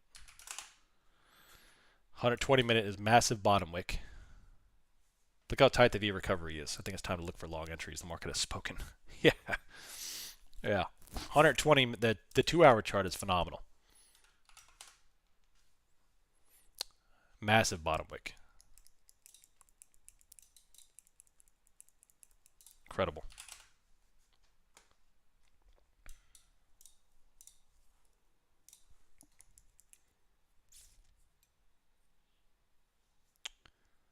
Yeah, that's right, Hilltop. Yeah, definitely.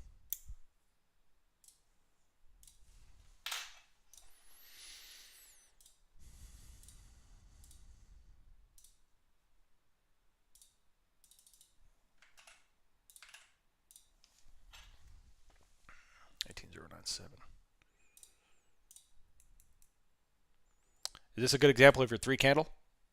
The 15-minute has got a bottom wick, but it follows up with a top wick, unfortunately. So let's take a look there. I'd like to have. We've got the volume. We've got the first and second candle. The middle candle is a doji, which is not optimum, but the follow-on candle should have cleaned that up. Yeah, definitely.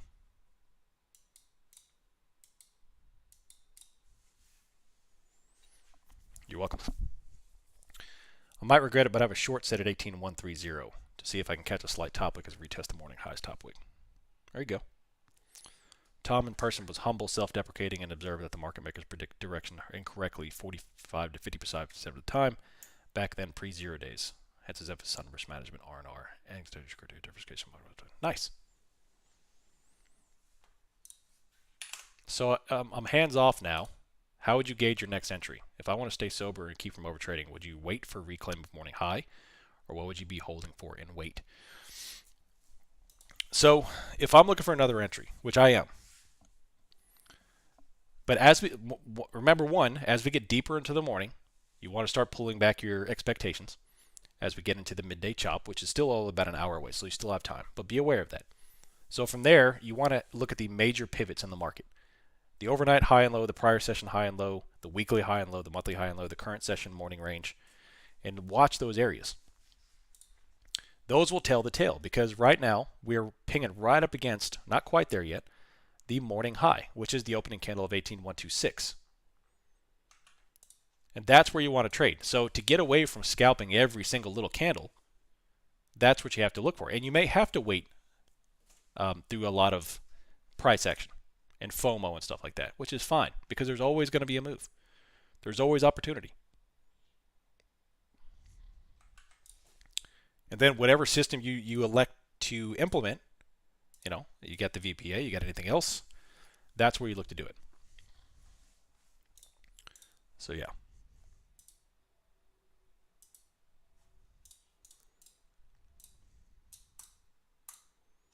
The market's an endless wave of opportunity, and that's what you got to keep telling yourself. It is. It's an endless wave of opportunity. And now we have a VPA top signal here. Now it still has to close. So I missed your first entry. If there was one today, do it in a meeting. What was your first entry and why you're taking it? I took a put earlier on a bounce and then liquidity pulled down lower. Obviously, I stopped out of that for 25% loss. I've absolutely killed it in my freaking prop firm, which sucks because, real money versus fake money. But, yeah. Do you have a minimum open interest requirement for trading a put or call? Not for short term, no. Long term, Yeah. So what's the top signal? Mainly it's a three candle pattern, kind of like we were talking about on the 15-minute top of the hour. Now we have the inverse. Apple has not moved at all. There is no recovery on Apple. Microsoft barely recovered. Of course, Nvidia recovered. That's the market. Amazon recovered. Google did not recover. Meta a little bit. Tesla a little bit. And AVGO a little bit. The morning high on ES right now is the opening candle of 51.22, which, guess what, is yesterday morning's high as well. Almost to the tick.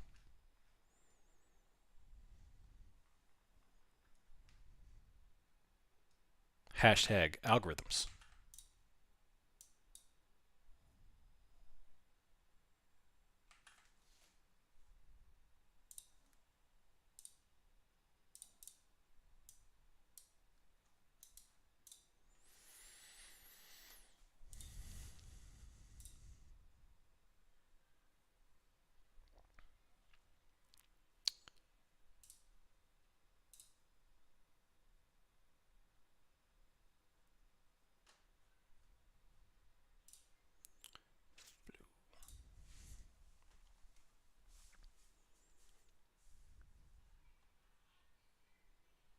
Put buying, call selling.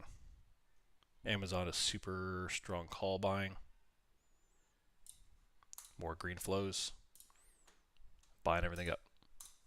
Pretty close on in Q2. Today's morning highs versus yesterday high above 10 points, which is nothing. Yeah.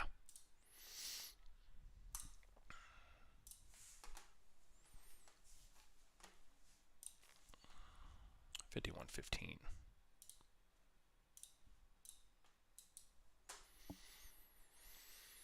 Hmm.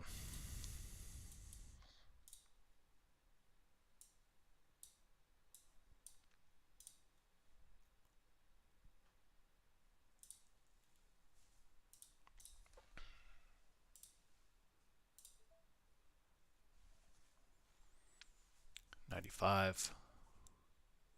Try to go for maybe that 120. The pre-market high pivot is going to be right up against, well, it's going to be the morning high. We're already right up against the pre-market high. 18092.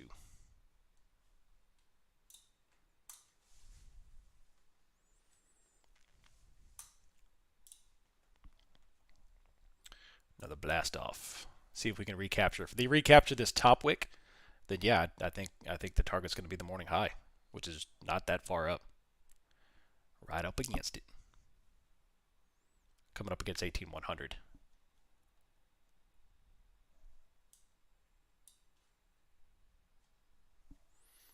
Apple's bottom wicking.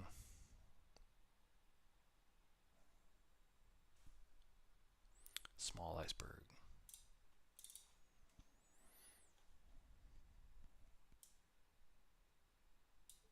We have a closure of the 5-minute. Next candle's on and increasing. Nice little flow. Blast off. Recapturing. Man, what a chart.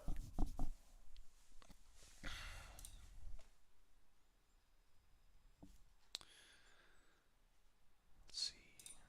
Filter.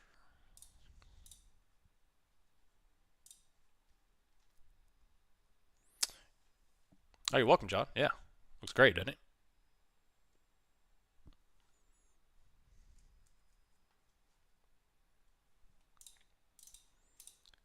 18100. That is 145 points. ES is about to put a new high of the day in. Finally reclaim the morning high, which is the opening candle. So what they've done here is obviously exceptionally bullish. And if they hold over the morning range, that's where the afternoon gets silly. But and hey, speaking of which, how about old Linda Raschke, man? Calling yesterday afternoon. Beautiful. Beautiful. Kept you safe, man. That rule keeps you safe because normally you're seeing a bunch of red and you want to think short, but she kept us safe. Not swinging anything. It's a great rule.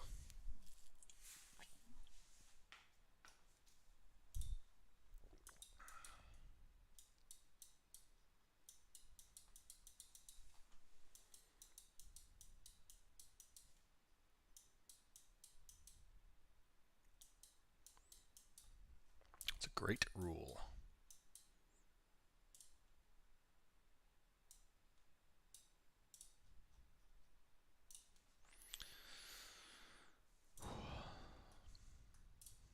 All right, I'm going to mute. I'll be right back.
All right, I'm back.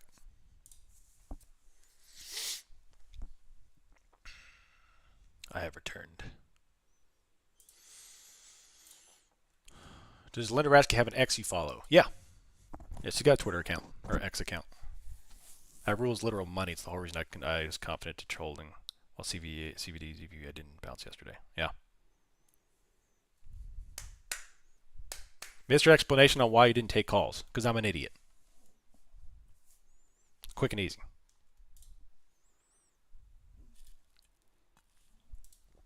I broke every rule in my book yesterday by not taking a call there.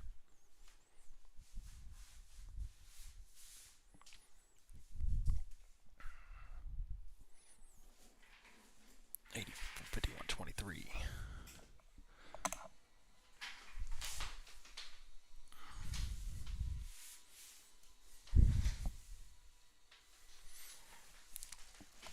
Oh, man. So above here, we enter silly mode. Above this area right here.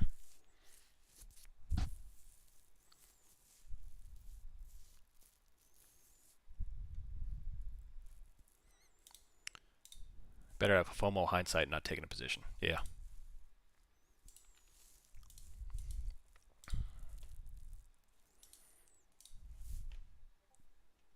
$51.24.50, climbing. What are options millionaire? Is that like a philosophical question? Like an existential? What is options millionaire?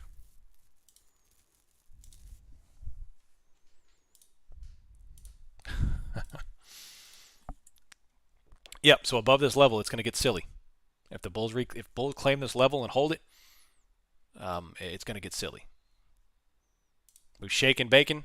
Obviously, the algorithm kicked in. It's every candle's higher, higher, higher. And we're about to go. We're about to go.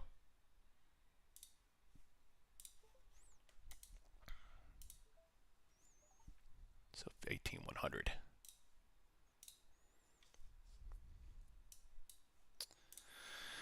What area? What do you mean? Like area 51? Oh, you're talking about what highs here. Yeah, right here. So we've already claimed, ES has already put in new highs. You know, NASDAQ is holding this area too. So if they, especially NASDAQ, who's put on two major top wicks, if they hold this area, that's where we're going to start attacking all this liquidity. Because the liquidity is the upside. They've already reversed a very heavy CVD back to green. The algorithms have obviously kicked on. The flows are very strong here. But if, you know, the next couple of minutes will decide, is this just a very, very large range day, or are we going to trend up? And we'll know that here probably within the next 20 to 30 minutes.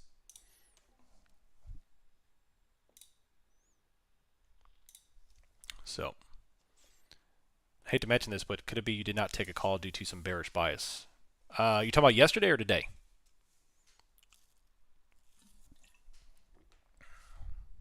Today. I I'm looking for a certain setup. And yeah, I guess you could call it bias. Yeah, I won't cop out of that.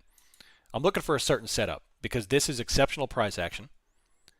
The daily chart looks like a car accident. It's terrible. We have three major high volume sell-offs, which is conducive of distribution, and we have the shakeout occurring here. So after seeing a green pre-market that has zero red, I'm very skeptical of that. Having nothing but green, and then right at the open we dump. That has all the check boxes of continuation. So yeah, sure, I'll admit to that. Yeah, but this is incredibly volatile. There's price action all over the place. Had a bearish buy too, so don't feel bad. Definitely.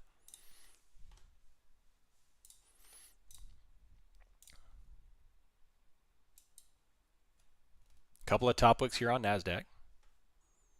Very slow.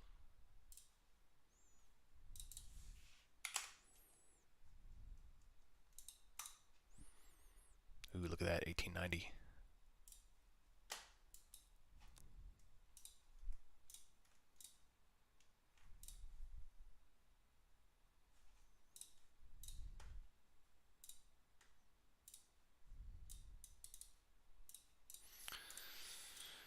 Can't wait to have a bullish bias. Yeah, I did until, what, about 3 weeks ago? I was strongly bullish until we entered into this range second or third week of February. And then after that, I was shifting more and more towards bearishness.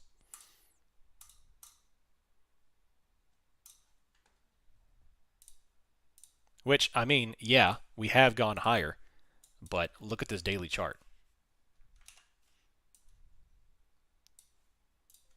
The daily chart since last week of February is terrible on NASDAQ.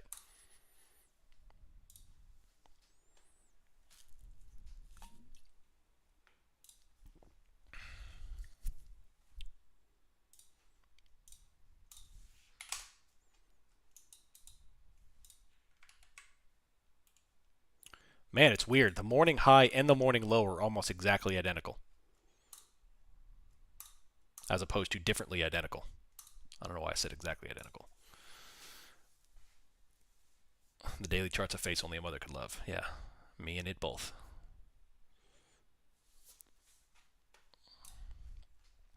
ES is in complete breakout mode. It is, yeah. ES is just absolutely rocketing, and I think Nasdaq is about to join it. 51.25 liquidity. Oh, Nasdaq put on 18.090. That's nasty.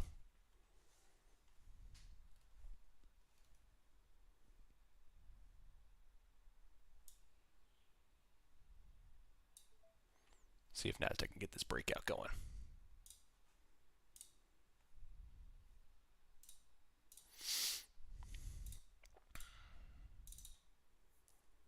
I put on 90 to make everyone pause. Yeah.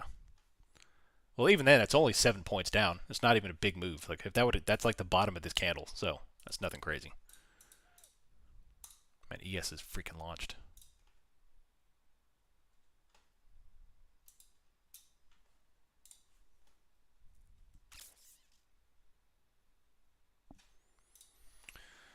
Apple's recovering again. 3 greens. Nice.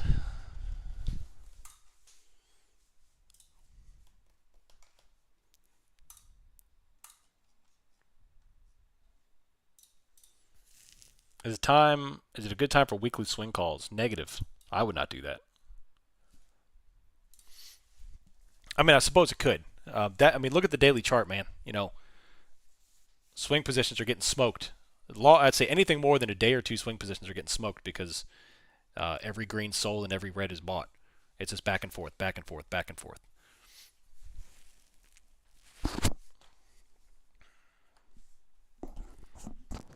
Selling premium, that's the win right there. That's the win. So what kind of volume profile would you be looking to show us a reversal right now? I don't understand the question. So for volume profile, right now, all the major POCs are lower. Everything's lower. So to come back to a POC, we bounced right on the 60-minute POC, literally to the tick.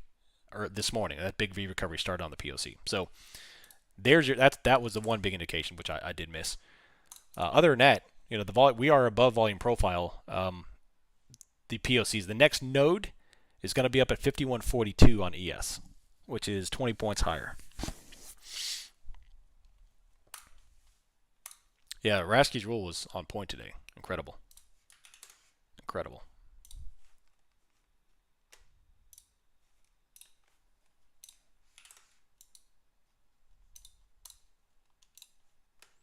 Large red flow there. Nice. 5123.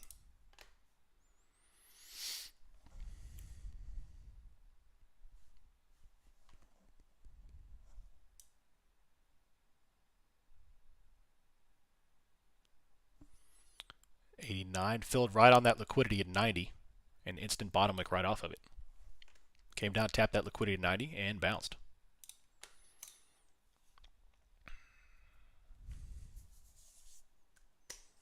Would you still buy into the March 15th puts? No. If today was close, today would have been the entry point for puts if they held. And we still have a lot of time left in the day. If they reverse this back down, yeah. But this recovery and hold is not a selling climactic price action.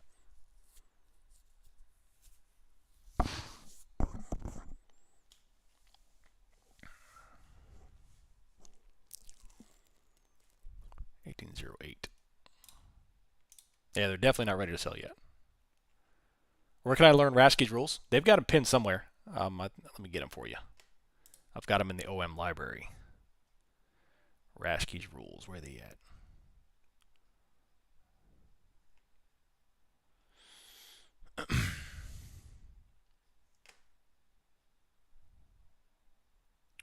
You can Google them, I know. Just put in the Linda Rasky 12 rules. I thought I had them in here.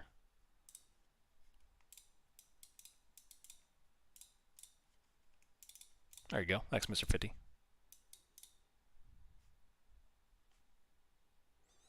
That rule is very frequently on point. I'd be willing to bet. I'd be willing to venture out to say most of the time it's on point.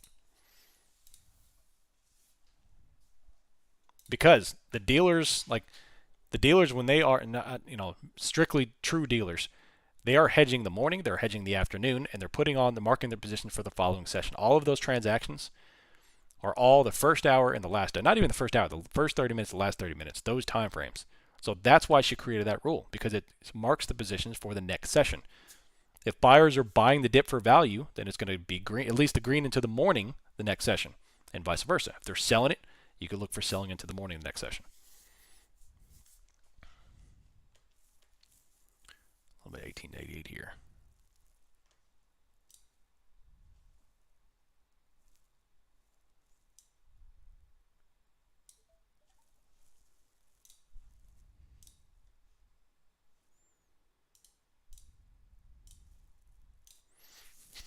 Yeah, good stuff. Thanks, big dog. Why did you originally decide on the 15th expiration? Because that put me at the time 6 weeks out. It put me 6 weeks out, and I thought that would get us through the NVIDIA earnings, get through February and into March, which is traditionally a bearish month. But not only are we, that's the thing, and not only are we bullish, we're exceptionally bullish with not really any sell-off through a traditionally bearish season. So I mean, there's a lot going on here. It's actually quite interesting to watch. We're watching history here. This is crazier than anything we've seen in 2020 and 2021. I mean, this is keeps on getting more and more insane. It's fun. It tests my abilities. I like it. It's a challenge. 2021 was a joke.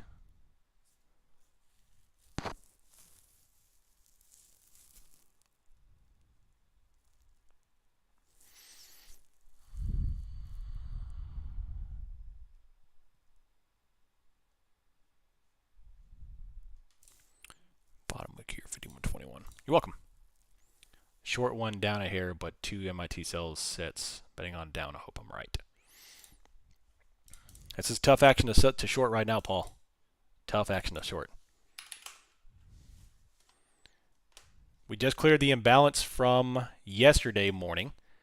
Next on deck is going to be trudging into the 51.33 and then the POC at 42. But at the same time, you know, NASDAQ still has not trended up yet. NASDAQ is still in a range day. So we have some action here. Honestly, I hope that this afternoon is just as fun as yesterday, whether it be down or up. I want it to be just as fun. I had a lot of fun yesterday. Made a lot of money. What would you need to see convince you of a reversal right now? VPA 3 candle setup. On the 15-minute, I'd like to see a green engulfing, a large top wick, with a red engulfing following with volume. That's textbook. If I saw that, then we could consider a downside position. The 5-minute, I've already been faked out once on the 5-minute today. I need the 15-minute and even the 30-60 to correlate, especially on such an algorithmic move like ES right now. Look at XLF. XLF is absolutely launching right now. I've been going through Linda's books, Trading Sardines, and you know what really hits me? She has an incredible amount of experience throughout a lot of different markets. I mean, from 1983 through the present. I'm up to her time in the 90s, and there's so many adjustments and evolutions she goes through. I like you recounting your experience to 10, 90 to now. Yeah. In fact, that makes me want to read the book even more. Because, you know, people who've been trading as long and even longer than me know that the market changes all the time. There are different market environments. And that's why I try to teach you all different trading methods, riding premium. Everything. Adjust to the market, baby. It's all about evolutions. Oh yeah. In fact, David Goggins says the same exact thing. Every season of life is an evolution that you must learn from and grow from. If you're not learning and growing, you are wasting time. You are a wasted sack of meat if you're not learning and growing.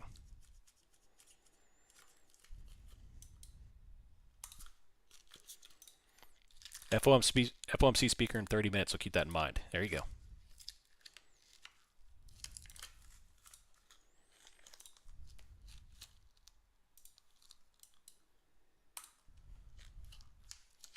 What would you say about what would you say yesterday, Owen, when you talk about developing your memory of the market?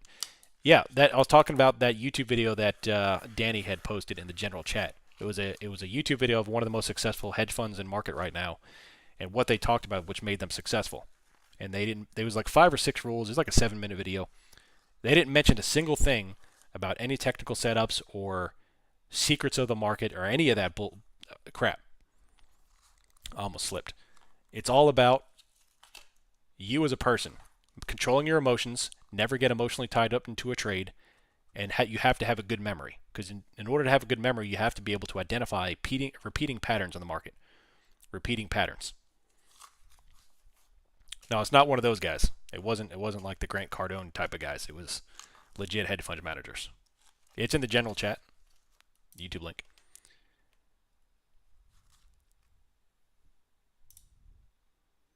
Copy. You know what I love about this community? The bigger, the more and more this thing grows, a lot more resources I have that y'all are posting, not just me. So we're literally becoming like a trading library, which I love. I love. A lot of resources, because y'all teach me a lot of stuff too. It's good stuff. It's like a collective environment. A collective.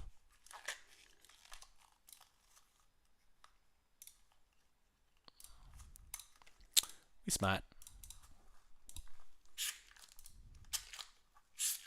What's up, Osmond? How you doing? The only book you need to read is Trading in the Zone. Fantastic book. Second favorite trading book of all time.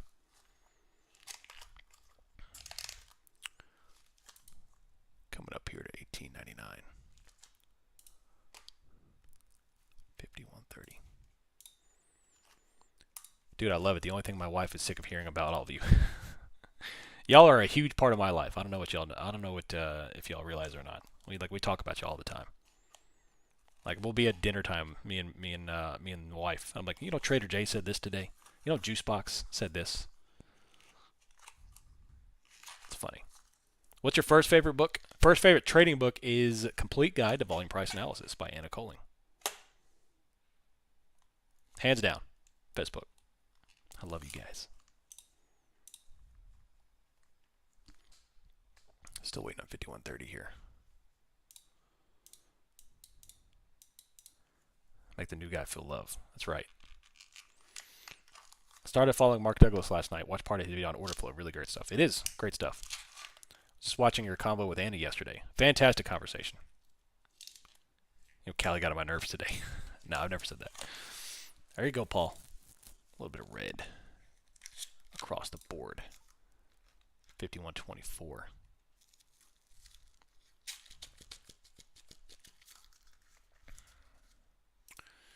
Muy interesante.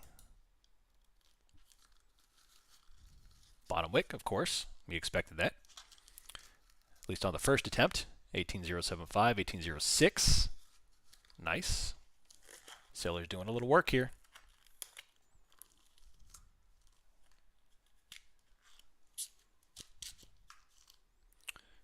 Red push.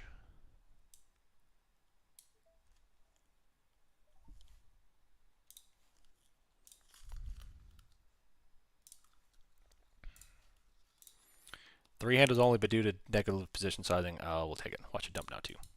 Starting to. Apple's coming off, Nvidia's coming off.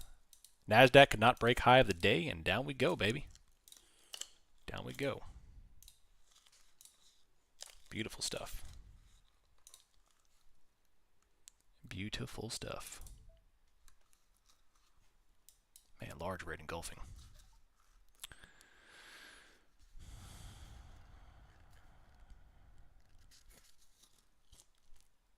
Liquidity down to 1860. Should have held a bit more. Trailing stops. Run them.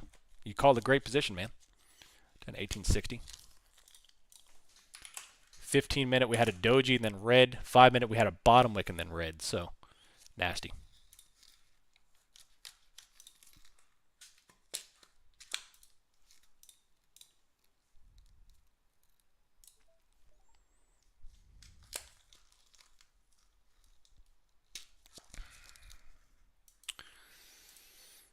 Muy interesante. Maybe they're going to give us that fun afternoon. I love it.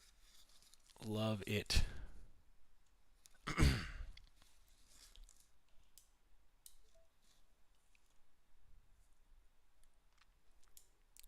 Coming on down, red stuff.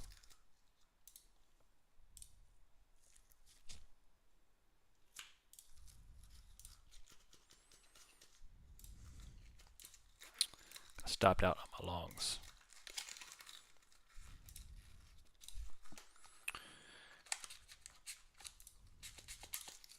No, you did good, Paul. That's amazing. That's amazing. I assume that's a good thing, Juicebox. Still, you made some money. So remember, and here's another Linda Raschke rule. I don't want to short the hole on this red candle after a very large green move. But what does Linda Raschke's rule say about this stuff? If you're looking for a move, kind of with the same thing as earlier, don't get hung up on trying to chase that first candle. Yeah, I agree, Agnostic. Yeah, that's why, yeah. I agree. Especially on the daily.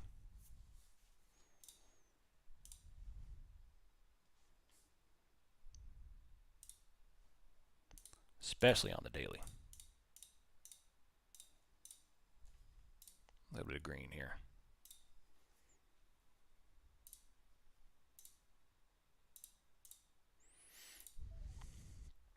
$51.23.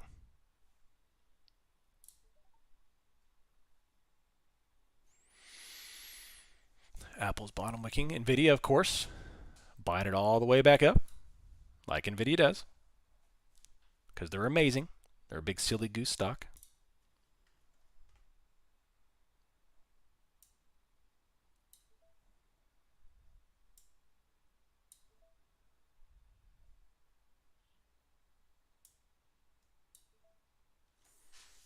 $51.24.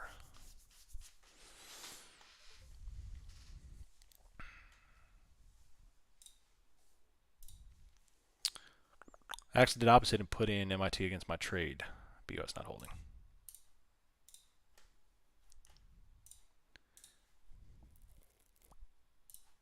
Top wicking down. 0.60. So fully engulfing the grid, so right there. Now ES, that rule applies a lot because ES put a new high, and her rule says you buy the first pullback after putting in a new high. So that would have paid, although a couple of points right there. 3 points on ES and about 30 points on NASDAQ. Yeah, buy the first pullback.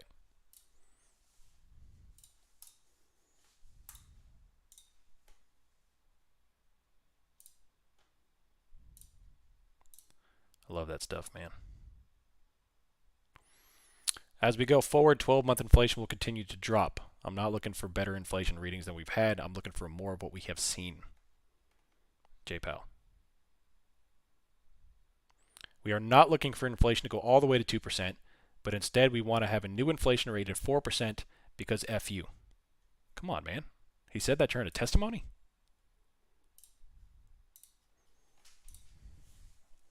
That's not very Fed chair-like. 18094, large green. Buying it up, baby. Buying it up.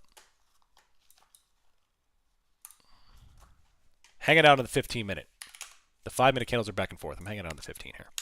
Back in the day, Cisco was never going to go down because it was a power to the entire internet with no competition. Yeah.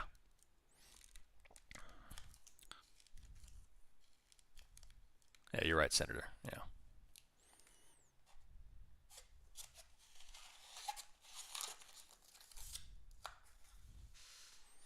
Bottom wiki. SPX is 5118.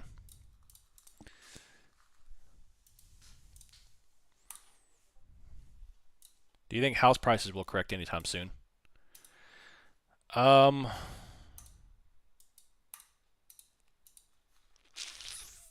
Will they correct? Nothing like 2008. Will they come down a little bit? Yeah, probably.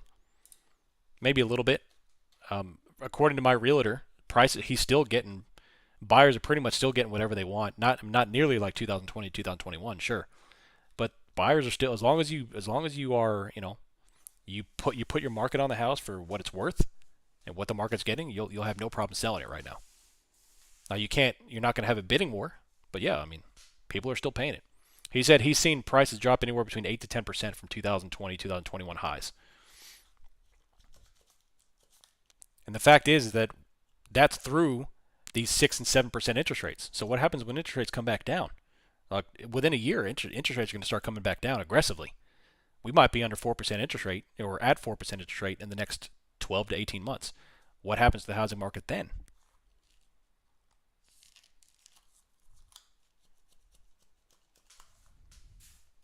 That's an interesting conversation.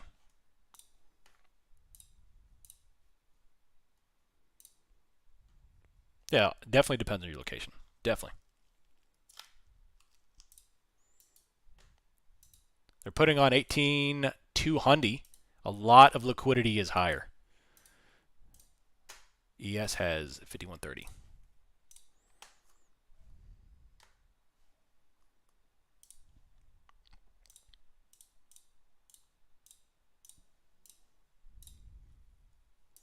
I tell you what, though, I know it's expensive to buy houses now, but if you want to get in real estate and investment properties, like this is now a great time to be a landlord, because if you can have a couple of houses that are reasonably priced, you will have no problem filling your properties because nobody can buy it. Nobody can afford to buy a house. So if you could provide a rent that's reasonable, you'll never have a problem filling that house. Because people are rent gouging now. Everyone's gouging the prices. Apartment complexes are $2,600 for a family to rent an apartment. It's nuts.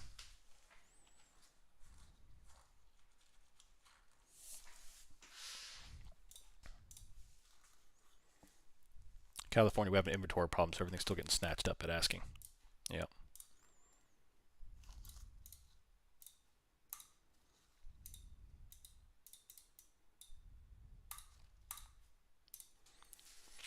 All the Californians are snapping up places here. All the Californians except the one Californian that actually want to come over here and snatch up a property. My boy, Mr. 50. Where you at? Come buy a house. Come hang out. Everyone else can stay. Trying to get on my rental property now. Nice. My mortgage is $2,100 a month. My rent estimate is $5,300. Should I move out and rent it? Jeez Louise. I'm out of LA. My roommate paid $5K a month for a 900 square foot apartment. Holy shnikes. Holy shnikes. That is exceptional. Exceptional.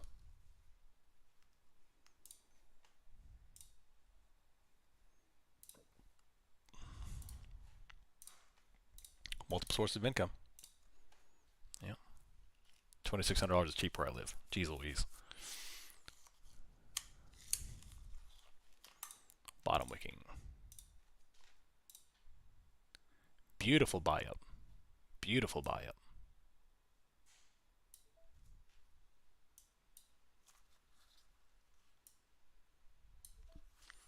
$51.30.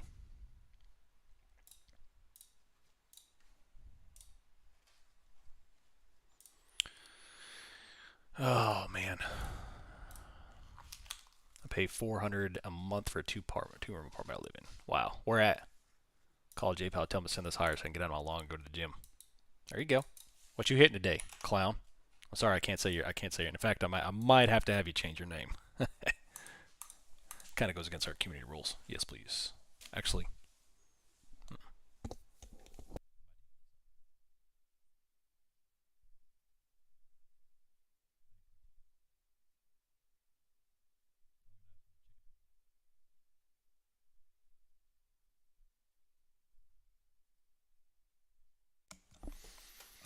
Tupwig. Ubitura, there you go. That's a lot better. That's a lot better. Thank you. Plus, I have a Toyota, so I'm a big fan. Rent for a one-bedroom here is an average $2,400. Jeez Louise. My man. Oh, yeah. Your name is Callie and you live in New Jersey? That means, Mr. 50, you have to change your name to NJ. To Jersey. My advisor. I love it, Paul.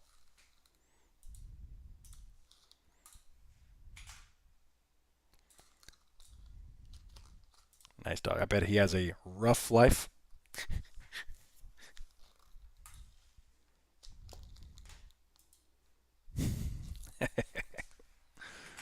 Dad joke. 15-minute, we have a big red bottom wick.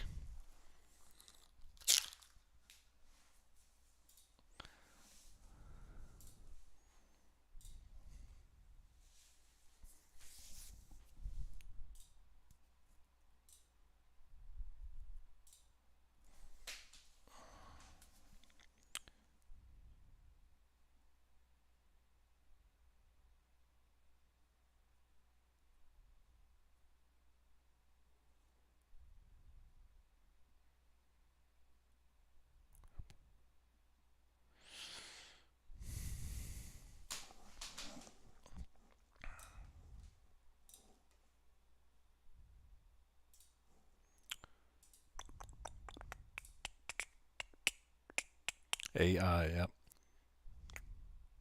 Hard to have your smart brain on at 5 a.m. every day. Yeah, that's why I love, going to Vail. I could trade for an hour and then go hit the slopes before they even open. It's beautiful. Based on your setups, have you missed any today? Oh yeah. I mean, I missed obviously the huge call bounce this morning. Is Powell still on? I think so. Yeah, I think it's a long testimony, but I'm not listening to it. He's not going to say anything that's going to move the markets really. Nothing we don't already know.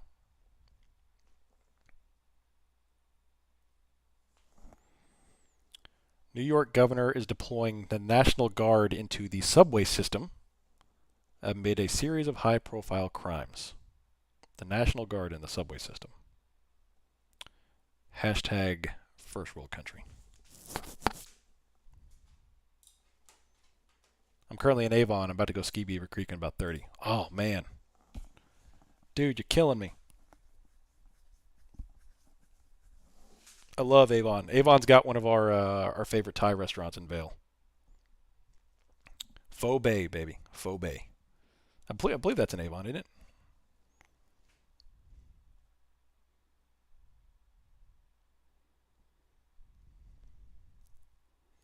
28 inches last 48 hours. That's what she said.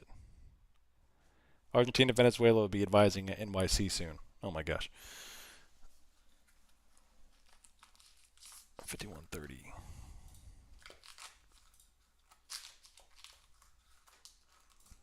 We are back and forth.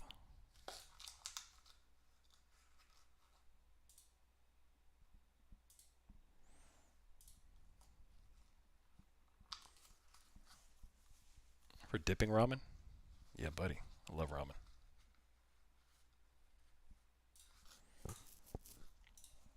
Can we get through it? That's the question.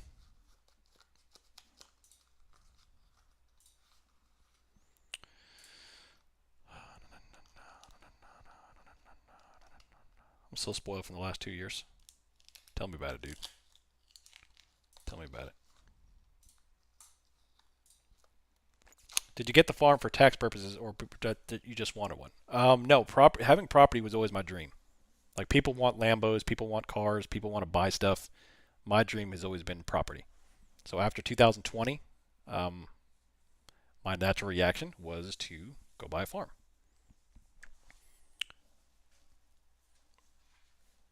So that's what I did. What is it? Coming up on 3 years. It was spring of 2020. No, 4 years. And I bought that thing. So it was great, man. It was a deal I couldn't refuse. It was an estate sale that the guy wanted to get, they wanted to sell the estate. It was in terrible disrepair. So I scooped it up, brought my guy over the bulldozer, and now I've got a dream property. I have to show you all the view sometime. It's extraordinary. It's the highest view in the city. I overlook the whole city.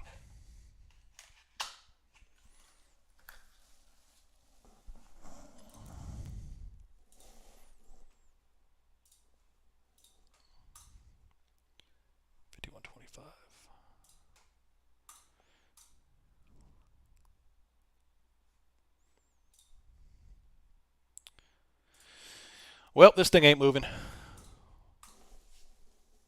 I heard the Anchorage skyline is beautiful. It is. It is. It's got a lot of meese.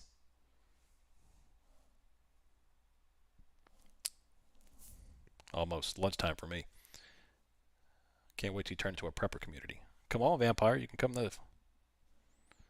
I used to have land in France, so I sold it to much work in a tax nightmare. Really? Tax nightmare?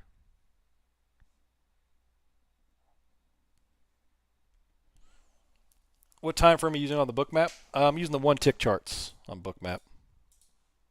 Looks like we're still going to go up here. This is insane.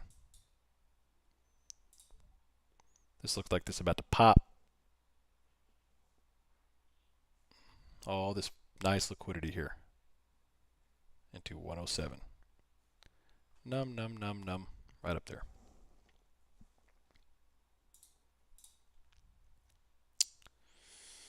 Nasty price action, though. Everyone my age talks about their new cars, low 20s, new cars, and they're like, yeah, my payment's only so-and-so. And here I am with a car I bought in cash with 3-bed, 2-bath house, and I was paying for itself with 2 spare bedrooms. Yep. You are the winner. They are the losers. There's the breakout, right into liquidity. Freaking beautiful. I took a NASDAQ long on that one. Beautiful.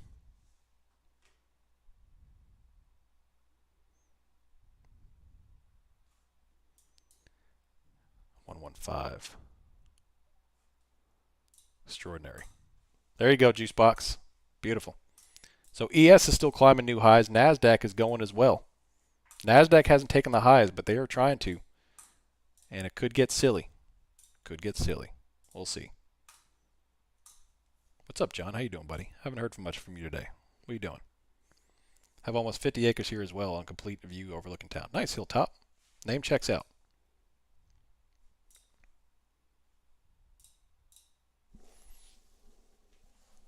Beautiful stuff.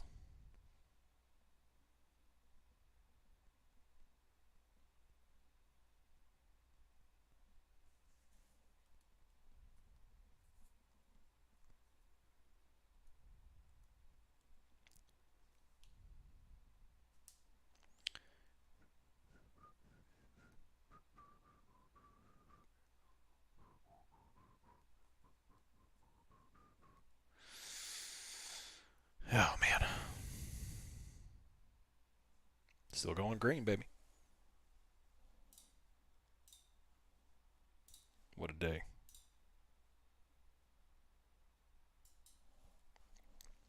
Extraordinary.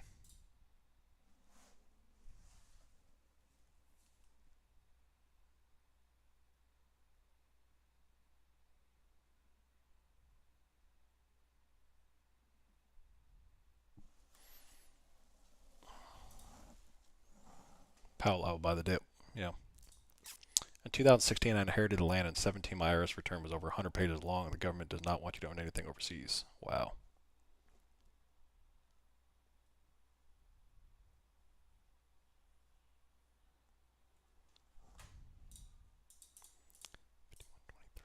Nasdaq's coming up here. Morning high is 18,126, but the bull flow is strong. Strong. Man, calls are not moving that well right now, man. Very slow price action.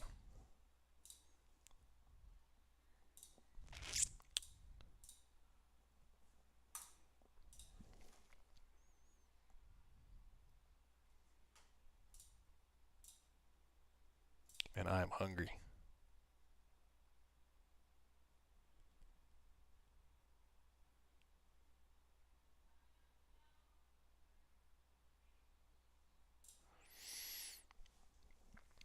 Strength. Yeah. Yes, it's going up to 51.29. I'll let that pullback take me out of a long, too much that long. Yep, that's Linda Raskey's rule, man. Another rule is you buy the first pullback after a new high. So ES would have been freaking beautiful. It's still going.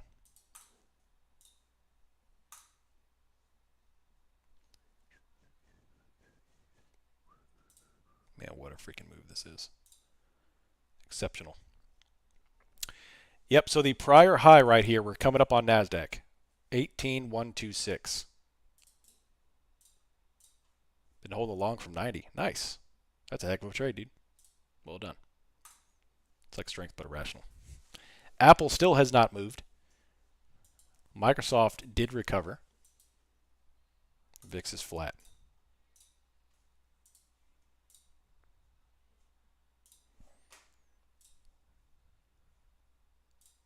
I don't feel comfortable today, man. I just don't. I don't feel comfortable today.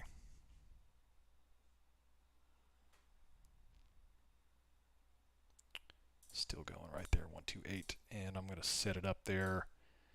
I'm going to set my stop right below this candle because I don't want a strong rejection off of this top wick. We have a top wick that we're dealing with from 9:30 in the morning, which is the opening candle. So the opening candle is right here. If they overtake this, this is where we hit ludicrous mode and we go plaid. They went plaid. Still going. 51.30.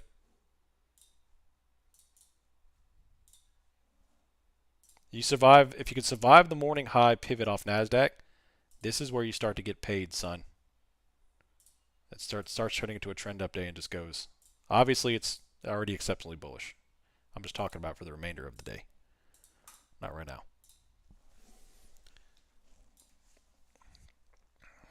My kids played the song on the radio yesterday, and it's been in my head all night. A Roblox song with a cat.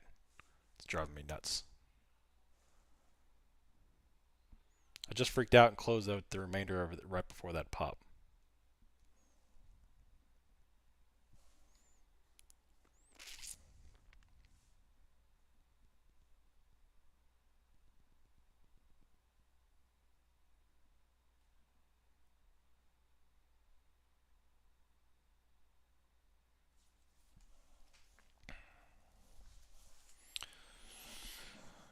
Oh, jeez.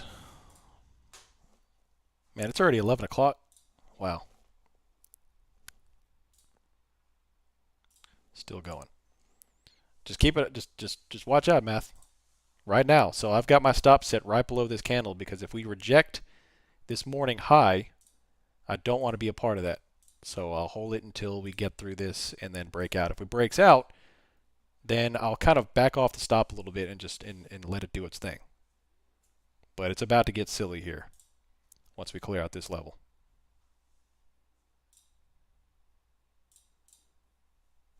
So we say this candle. I mean this current 10:55 Central, 11:55 Eastern candle, 5-minute candle, because ES Nasdaq here. I'll look on YouTube. So we have the morning high, which is right here. That's the morning high. I'll make it blue like I typically do. So yes, it's exceptionally bullish, but from a definitive standpoint, we're just in a large range at the moment. So now's where we start figuring out, are the algos strong enough to make this a trend up afternoon? Blip. If that's the case, this is our first barrier. So normally what we would like to see, if we want to hold long, like I've already longed from here, I want this thing to break above, recapture, and then base and go up. That's the optimal play here. What I do not want to see is any strong selling off this back down. This is no go. This is no good. So that's why I've got my stop set just under this candle. Because any kind of reversal off of this, if it takes out this, then I don't want to be a part of that. If it holds it and breaks above and then rejects and comes back and holds in this area, that is good. Please tell me, is there a thumbs up sign in these little, I don't know. I don't know if there is. Hey, what happened? What the crap? What just happened? There we go. Okay. But this is the morning high level. It also happens to be the high of the overnight high. It'd be higher than the overnight high. So this is the only real high we're dealing with right here because it's the opening candle. Nicely done, yeah.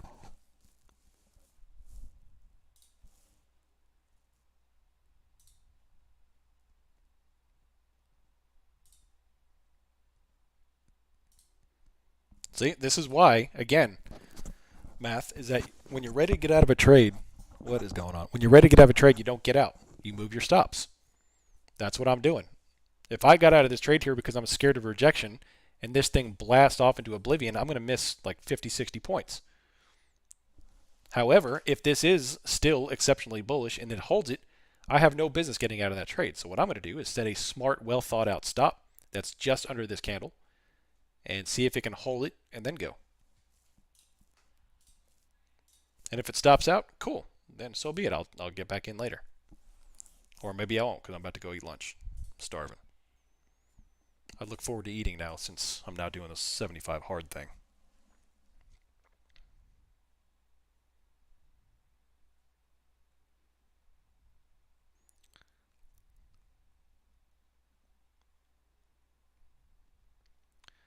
Num num num num num num num.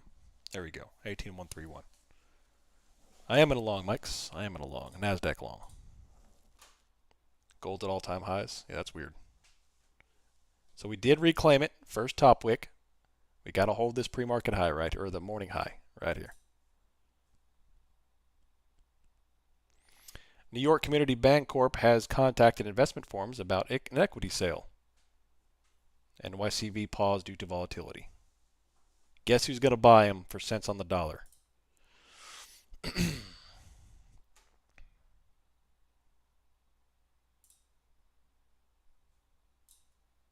Chase. Yep.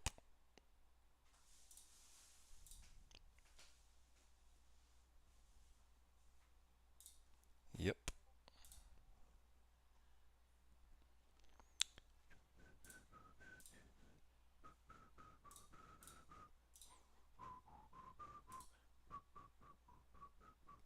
Love the visual lessons with explanations. There you go, Don. Thank you. You're welcome. ES liquidity is all this crap right here, 51.35. Nasdaq still has no problem selling. Or no problem holding, I should say, right now.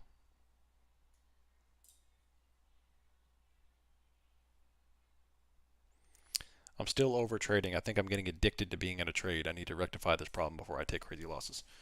Yes, you do. I'm addicted to not being in a trade. And to a fault sometimes. I enjoy not being invested so much that I'll sit here and just watch a trade and I'll watch moves, which I think is better than being the other way. So if you get that dopamine hit when you hit the execution button and you hear order filled, you need to reverse that. You need to reverse that. Now we're coming along, baby. Now we're coming along. I love that voice. Come on now, don't top wick me. Send me $1, bruh. Eh, you don't need $1.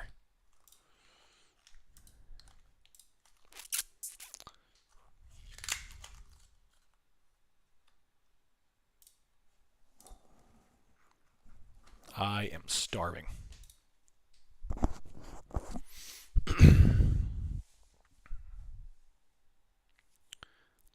DeWalt, buy one, get one on select tools. Interesting.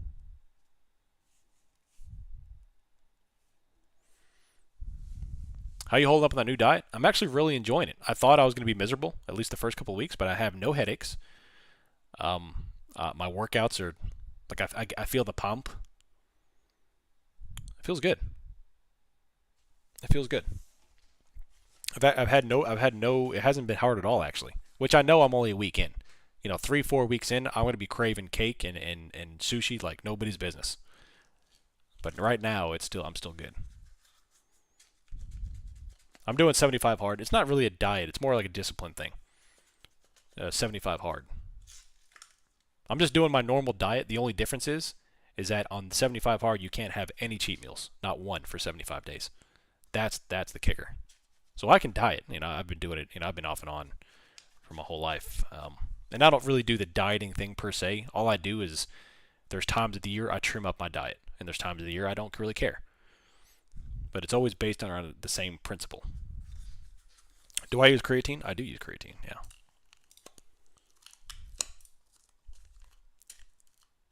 What software is the bubble thing? This is Bookmap right here.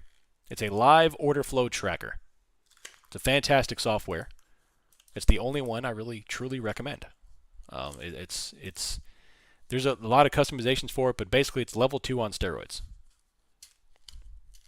Speaking of dieting. Read a study improves cognition as well. I have feeling really good too, yeah. My other advisor says time to go to the gym. I love it.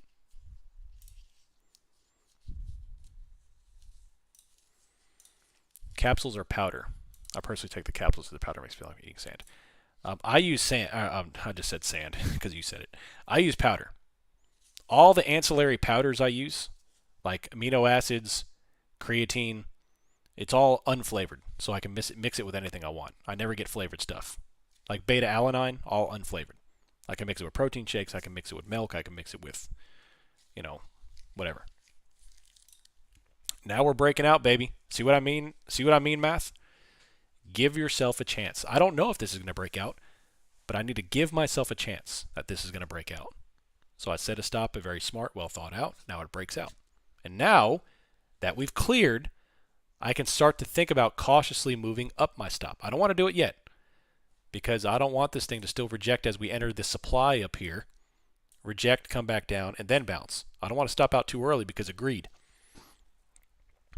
Either way, here's my thinking. You see, it's already stopping from hitting supply. We've transacting in a supply. And now it needs to hold this area right here.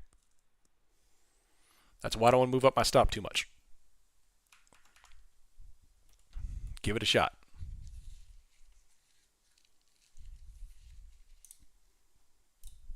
Even if it does stop out, still a great trade. I've still got, 20 points on there. It's incredibly useful, Yeah, very useful. I have a link if you do want to sign up for it. It'll get you some money off. I am an affiliate of Bookmap. The only one I am affiliate of. Well, that's not true. I'm an affiliate of TradingView too. But I don't even know. Does my TradingView link even get anything off? Like, do y'all click on that? Has anyone ever used it and got money off of it? First month or something like that? I've never spoken to anyone at TradingView, so I don't know if it actually benefits you all at all.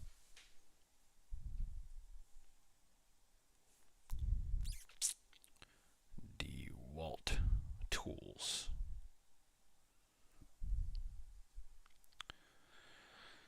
Let's see. Buy one, get one free.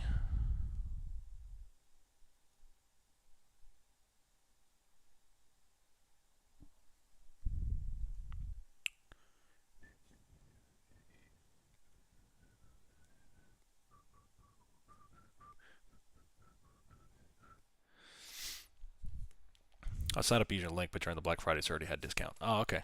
Okay.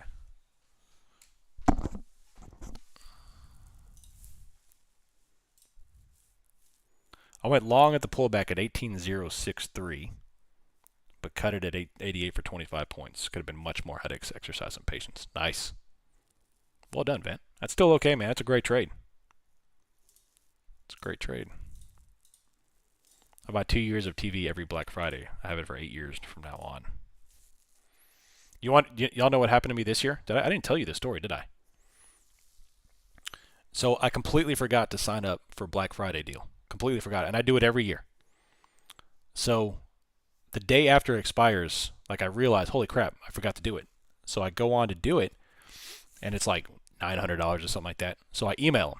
I'm like, hey man, like here's my order history. You see, I re-up this every single year. It's like, can you make an exception to just give me the deal again today? He's like, yeah, no problem. You're an affiliate. You do it every year, no problem. So they literally let me do it the day after. So good company.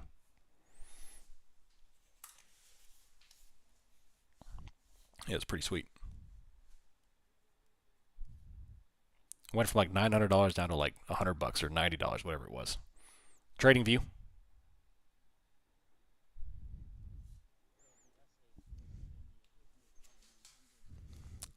Someone just bought 950. They're about to break out. Let's see how good this thing is. Do you hear? Y'all hear the robot? Trade ES 950 buy orders.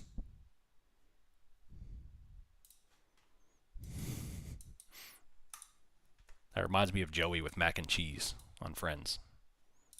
My robot doppelganger. Uncannily like me. Where can I get the robot alert? That is the large lot tracker I'm trying out. Today's the first day of it. Ooh, now they sell 111111. Interesting. Interesting. So now I'm going to move my stop up. So now, math, I'm talking through this for you. Now that we've had the sell-off, I call that sell-off, it's more like a retest, right on 18126. Now we bought it up. Now I want to move my stop up because if this one fails, it's probably going to drop, and I don't want to be inside that. That's what she said. So I'm going to move this up from my stop from right here. I'll probably move it up right above the morning low, the morning high, I'm sorry. Right there.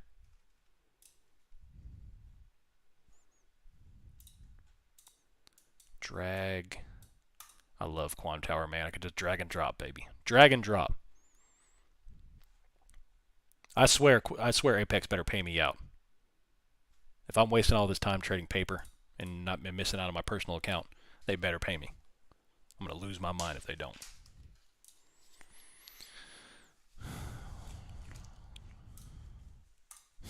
Heard what, Trader Day? I don't know what you mean.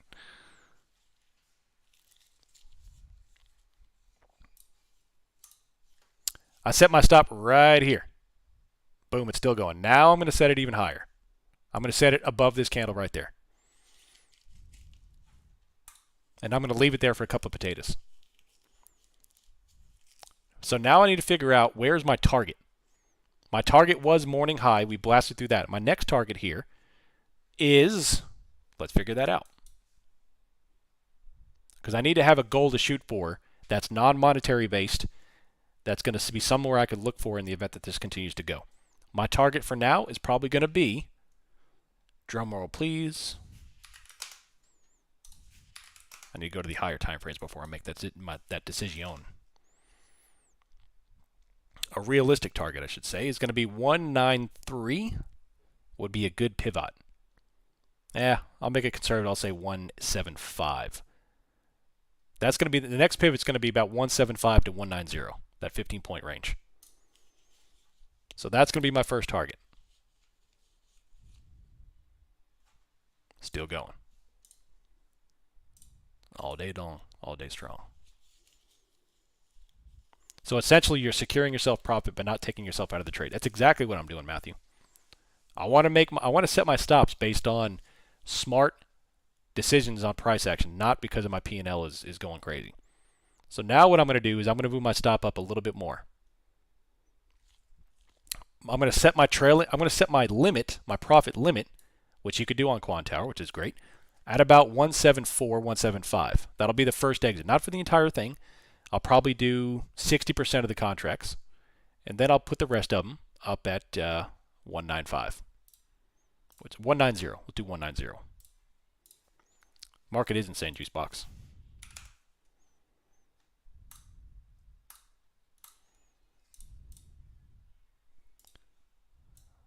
All right, that is set. So we have about another 10 points, and I'll execute a limit sell on a couple of contracts, and the remainders will get at 190. And if it goes beyond that, then I've exited too early. This is silly. This is silly right now. The market's a big silly goose. Do I use Rhythmic to trade Apex? I do, yeah. I do. You should still do a video on stops in IBKR. I could do that. Very simple. I just literally hit the stop button, enter. Can't believe I'm still on here. Bookmap. 5131. Hey, what's that? Nah.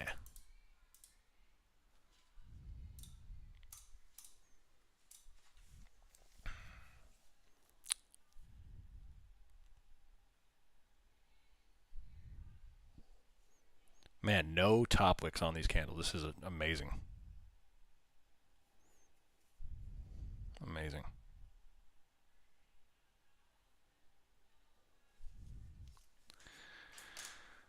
I'm losing gains. I need some protein, bro.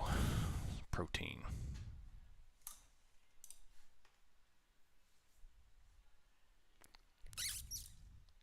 I need to delete that.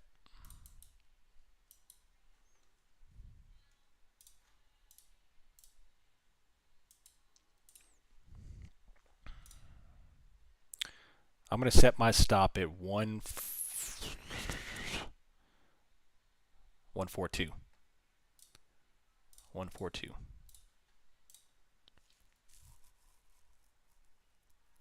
I love it.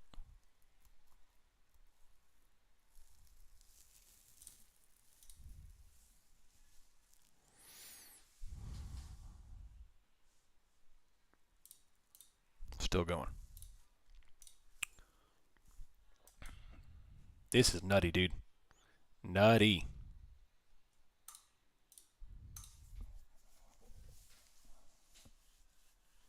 Linda Raschke, man, 2 for 2.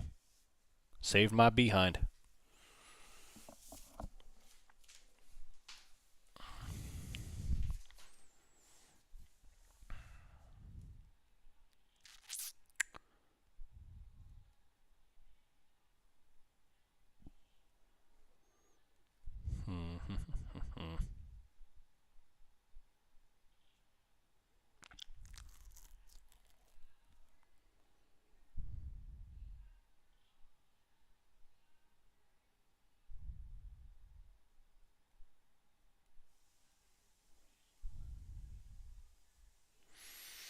I'm checking out her Twitter. She's got interesting analysis on there. Yeah, it's good stuff.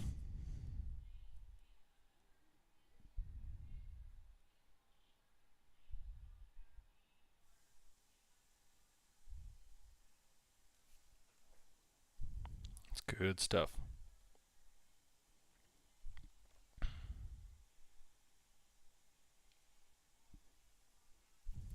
What's his Linda Raschke resource? She's mentioned in a lot of different books. But the one we're speaking of now is Trading Sardines. She's also in Hedge Fund Market Wizards. She's mentioned there.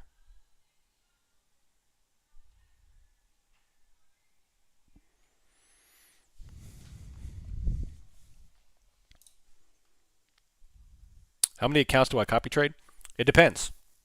Depends how comfortable I am. Right now, I was uncomfortable today's session. I took 2 losses in a row, yesterday's put and today's put. I've been scalping pretty well, but, you know, whatever. So I've got a couple of different bots. I've got a bot that runs all 20 accounts. I guess now it's 17 accounts. All 17 accounts.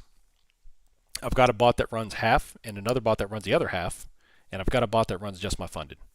So I've got 4 different bots. And I trade those based, or I won't even run a bot. I'll just do one account and go from there. So it really depends. Today I'm not doing all of them. I got lucky and I traded a larger position size on my PA, thinking it was the funded this morning, or the unfunded. That worked out, so I'm not touching my funded the rest of the day. I'll take that as a gift. But yeah, be careful. Bots are forbidden with Apex. No, I say bot. It's just it's whatchamacallit. It's Quan Towers trade copier.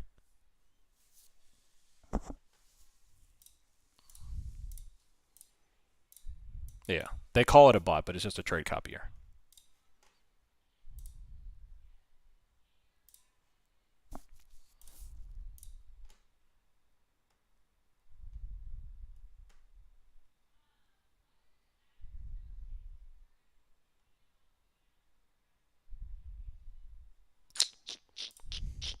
All right, y'all. I'm dying. I'm gonna have to go get some food. So, I set my trade parameters. I'm not gonna move the target profits, but I will adjust the stop as needed. So, I've currently got my stop set at 18,142. I've got a limit target at 174 for a couple of contracts, and the last one will be at 190. So if it hits any of those levels, you'll know what happens. For my trade, at least. So I'm gonna go grab some lunch. I'm literally starving. And yeah, so great day. Some of y'all performed way better than I did, but we were able to recapture some there. Crazy day, man. The price action is nutty. Don't feel bad if you did not perform well on this chart or yesterday's chart even, because it's obviously you have to be in tune with price action to get this thing to sell off from 123 down to 960 and then bounce all the way back and go higher. It's crazy. It's crazy.